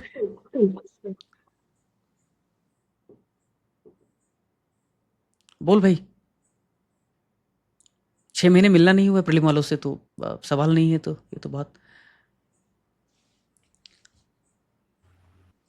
करंट अफेयर में कितना पीछे था? क्या आशीष? सर कह रहा हूँ करंट अफेयर में कितने पीछे तक जाए? 4 महीने, आई थिंक 4-5 महीने। ओके। हेलो। बोलो। हाँ सर, वो कह रही थी जैसे आपने बोला कि प्रीलिम्स के लिए वो मतलब पीडीएफ जो भी आप प्रोवाइड करते हैं, क्लासेस लेते हैं, उसके थ्रू हो जाएगा, तो कोई एडवांस बुक पढ़ने का जरूरत नहीं है? करंट अफेयर के लिए ना? नहीं, ऑल सब्जेक्ट्स। अभी तक कुछ नहीं पढ़ा है? नहीं पढ़ा है, मतलब पढ़ के रखा है। क्या फिर से उसको रिवीजन में डाले, या उसको प्रायोरिटी दे, या फिर पीडीएफ और लेक्चर्स को प्रायोरिटी, मतलब एक बार आप क्लियर कर दीजिए। हिस्ट्री ज्योग्राफी एक बार देख लो, ठीक है। बाकी बाकी बाकी मैं करवा दूंगा। हिस्ट्री ज्योग्राफी भी मैं करवा दूंगा, मतलब ज्योग्राफी किसी दूसरी फैकल्टी के द्वारा करवाऊंगा। बाकी सब्जेक्ट भी हो जाएंगे, लेकिन हिस्ट्री ज्योग्राफी क्यों कह रहा हूँ, इनका वेटेज एक्चुअली ज़्यादा है, और इनमें थोड़े से कई बार क्या होते हैं ना कि इंटरलिंकेजेस ज़्यादा होते हैं, कई बार थोड़ी अंडरस्टैंडिंग, कॉन्सेप्चुअल अंडरस्टैंडिंग की जरूरत पड़ती है। तो बेटर होगा एक बार जो भी पढ़ा है उसको रिवाइज कर लो, अगर नहीं पढ़ा तो छोड़ दो, बट पढ़ा है तो रिवाइज कर लो। नहीं सर, मैंने ज्योग्राफी के लिए एनसीईआरटी ही मतलब रेफर की है, दोनों 11th 12th की। और हिस्ट्री के लिए जैसे रामचरण शर्मा मतलब जो भी यूपीएससी के बुक अरे कुछ ज़्यादा ही हैं वो रिया सारे कुछ मैंने ज़्यादा ही देख पढ़ लिया रखे हैं। तुमने तो रिवाइज हो पाएगा क्या टाइम पे? एक काम करो, स्पेक्ट्रम देख लो एक बार, और बहुत हाँ, बहुत तेजी के स्पेक्ट्रम साथ, प्रॉपर नहीं बहुत हुई है बहुत मेरी। तेजी के साथ देख लो, फटाफट देख लो लेंथ में। और जो भी ज्योग्राफी के लिए आपने एनसीईआरटी वगैरह की है वो देख लो, बस इतना काफ़ी। Okay sir, thank you. क्या कह रहे हो, एक मिनट अलेक्जेंडर। यूपीएससी में मेरा सोशियो ऑप्शनल था। ओके, थिंकर पीसीएस में, जीएस में सोशल इश्यूज। मैं समझा नहीं क्या कह रहे हो। अच्छा ओके, इसके थिंकर जो हैं वो सोशल इश्यूज में हाँ डाल सकते हो, लेकिन बदबू नहीं आनी चाहिए कि ऑप्शनल या अपना बैकग्राउंड इन्फॉर्मेशन उड़ेल रहा है। क्योंकि जो सोसाइटी है, सोसाइटी का जब कंटेंट डेवलप हो रहा था तो वो कंटेंट डेवलप कर रही थी स्नेहल मैडम, जो हमारी फैकल्टी भी थी। उनका सोशियोलॉजी ऑप्शनल था, उन्होंने यूपीएससी इंटरव्यू दिया था, तो सोशियोलॉजी उनकी अच्छी भी थी। मैंने उनको स्पेसिफिकली बोला था जहाँ ज़रूरत है, बहुत ज़रूरत है, वहीं थिंकर्स को कोट करने का। मैंने भी सोशियोलॉजी ऑप्शनल ट्राई करने की कोशिश की थी, और होलोहान, क्या नाम उसका, वो बुक जो है मोटी वाली, अ, अ, तुमको पता होगा क्या नाम है उसका, होलो क्या है, अलेक्जेंडर बताओ बुक का नाम। हाँ, हॉलम्बस ही है। तो उसको ट्राई करने की कोशिश की थी, लेकिन मुझे लग रहा है कि जो कुछ भी आपने पढ़ा है सोशियोलॉजी के लिए, वो बिल्कुल भी तभी यूज करना है जब बहुत ज़रूरी हो, नहीं तो उसका नेगेटिव इम्पैक्ट पड़ सकता है। उसको लग सकता है कि भाई इसका ऑप्शनल रहा होगा या इसका बैकग्राउंड रहा होगा ग्रेजुएशन में, उड़ेल रहा है। नहीं करना है, वो बहुत ऑर्गेनिक लगनी चाहिए। ठीक है, 2-4 जगह यूज कर सकते हैं। और कोई?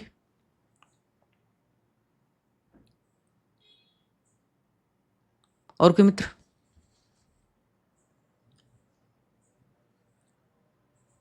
अंजलि बताओ क्या समस्या है? मैसेज देखा आपका? सर सॉल्व हो गई वो समस्या। अच्छा, हो गया सॉल्व? और मुझे मैसेज भी आ गया सर वो। ठीक है, और कोई समस्या नहीं बची ना? ठीक है, नहीं, आपने सारे आंसर पहले ही दे दिए। ओके। वर्तिका, सुनील जी, शिवली खान,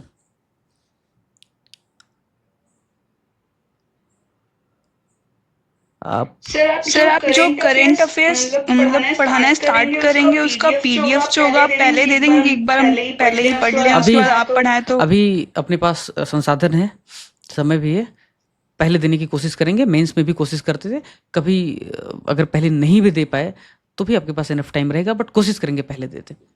ठीक है, वादा नहीं कर सकता कि आपको हमेशा पहले मिल जाएगा। कई बार ऐसा भी हो सकता है मुझे 10 बजे क्लास लेनी है और मैं 9 बजे फाइनल कर पाया हूँ। ठीक है, बट कोशिश करेंगे पहले दे दें।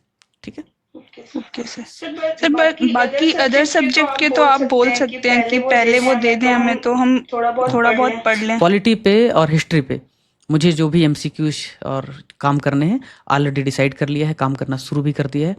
तो प्री के बहुत से, कौन सा पीडीएफ नहीं मिला दिनेश जी बताओ, मैं नोट कर लेता हूँ। कौन सा पीडीएफ नहीं मिला अभी तक? हिस्ट्री और साइंस में क्या नहीं मिला आपको?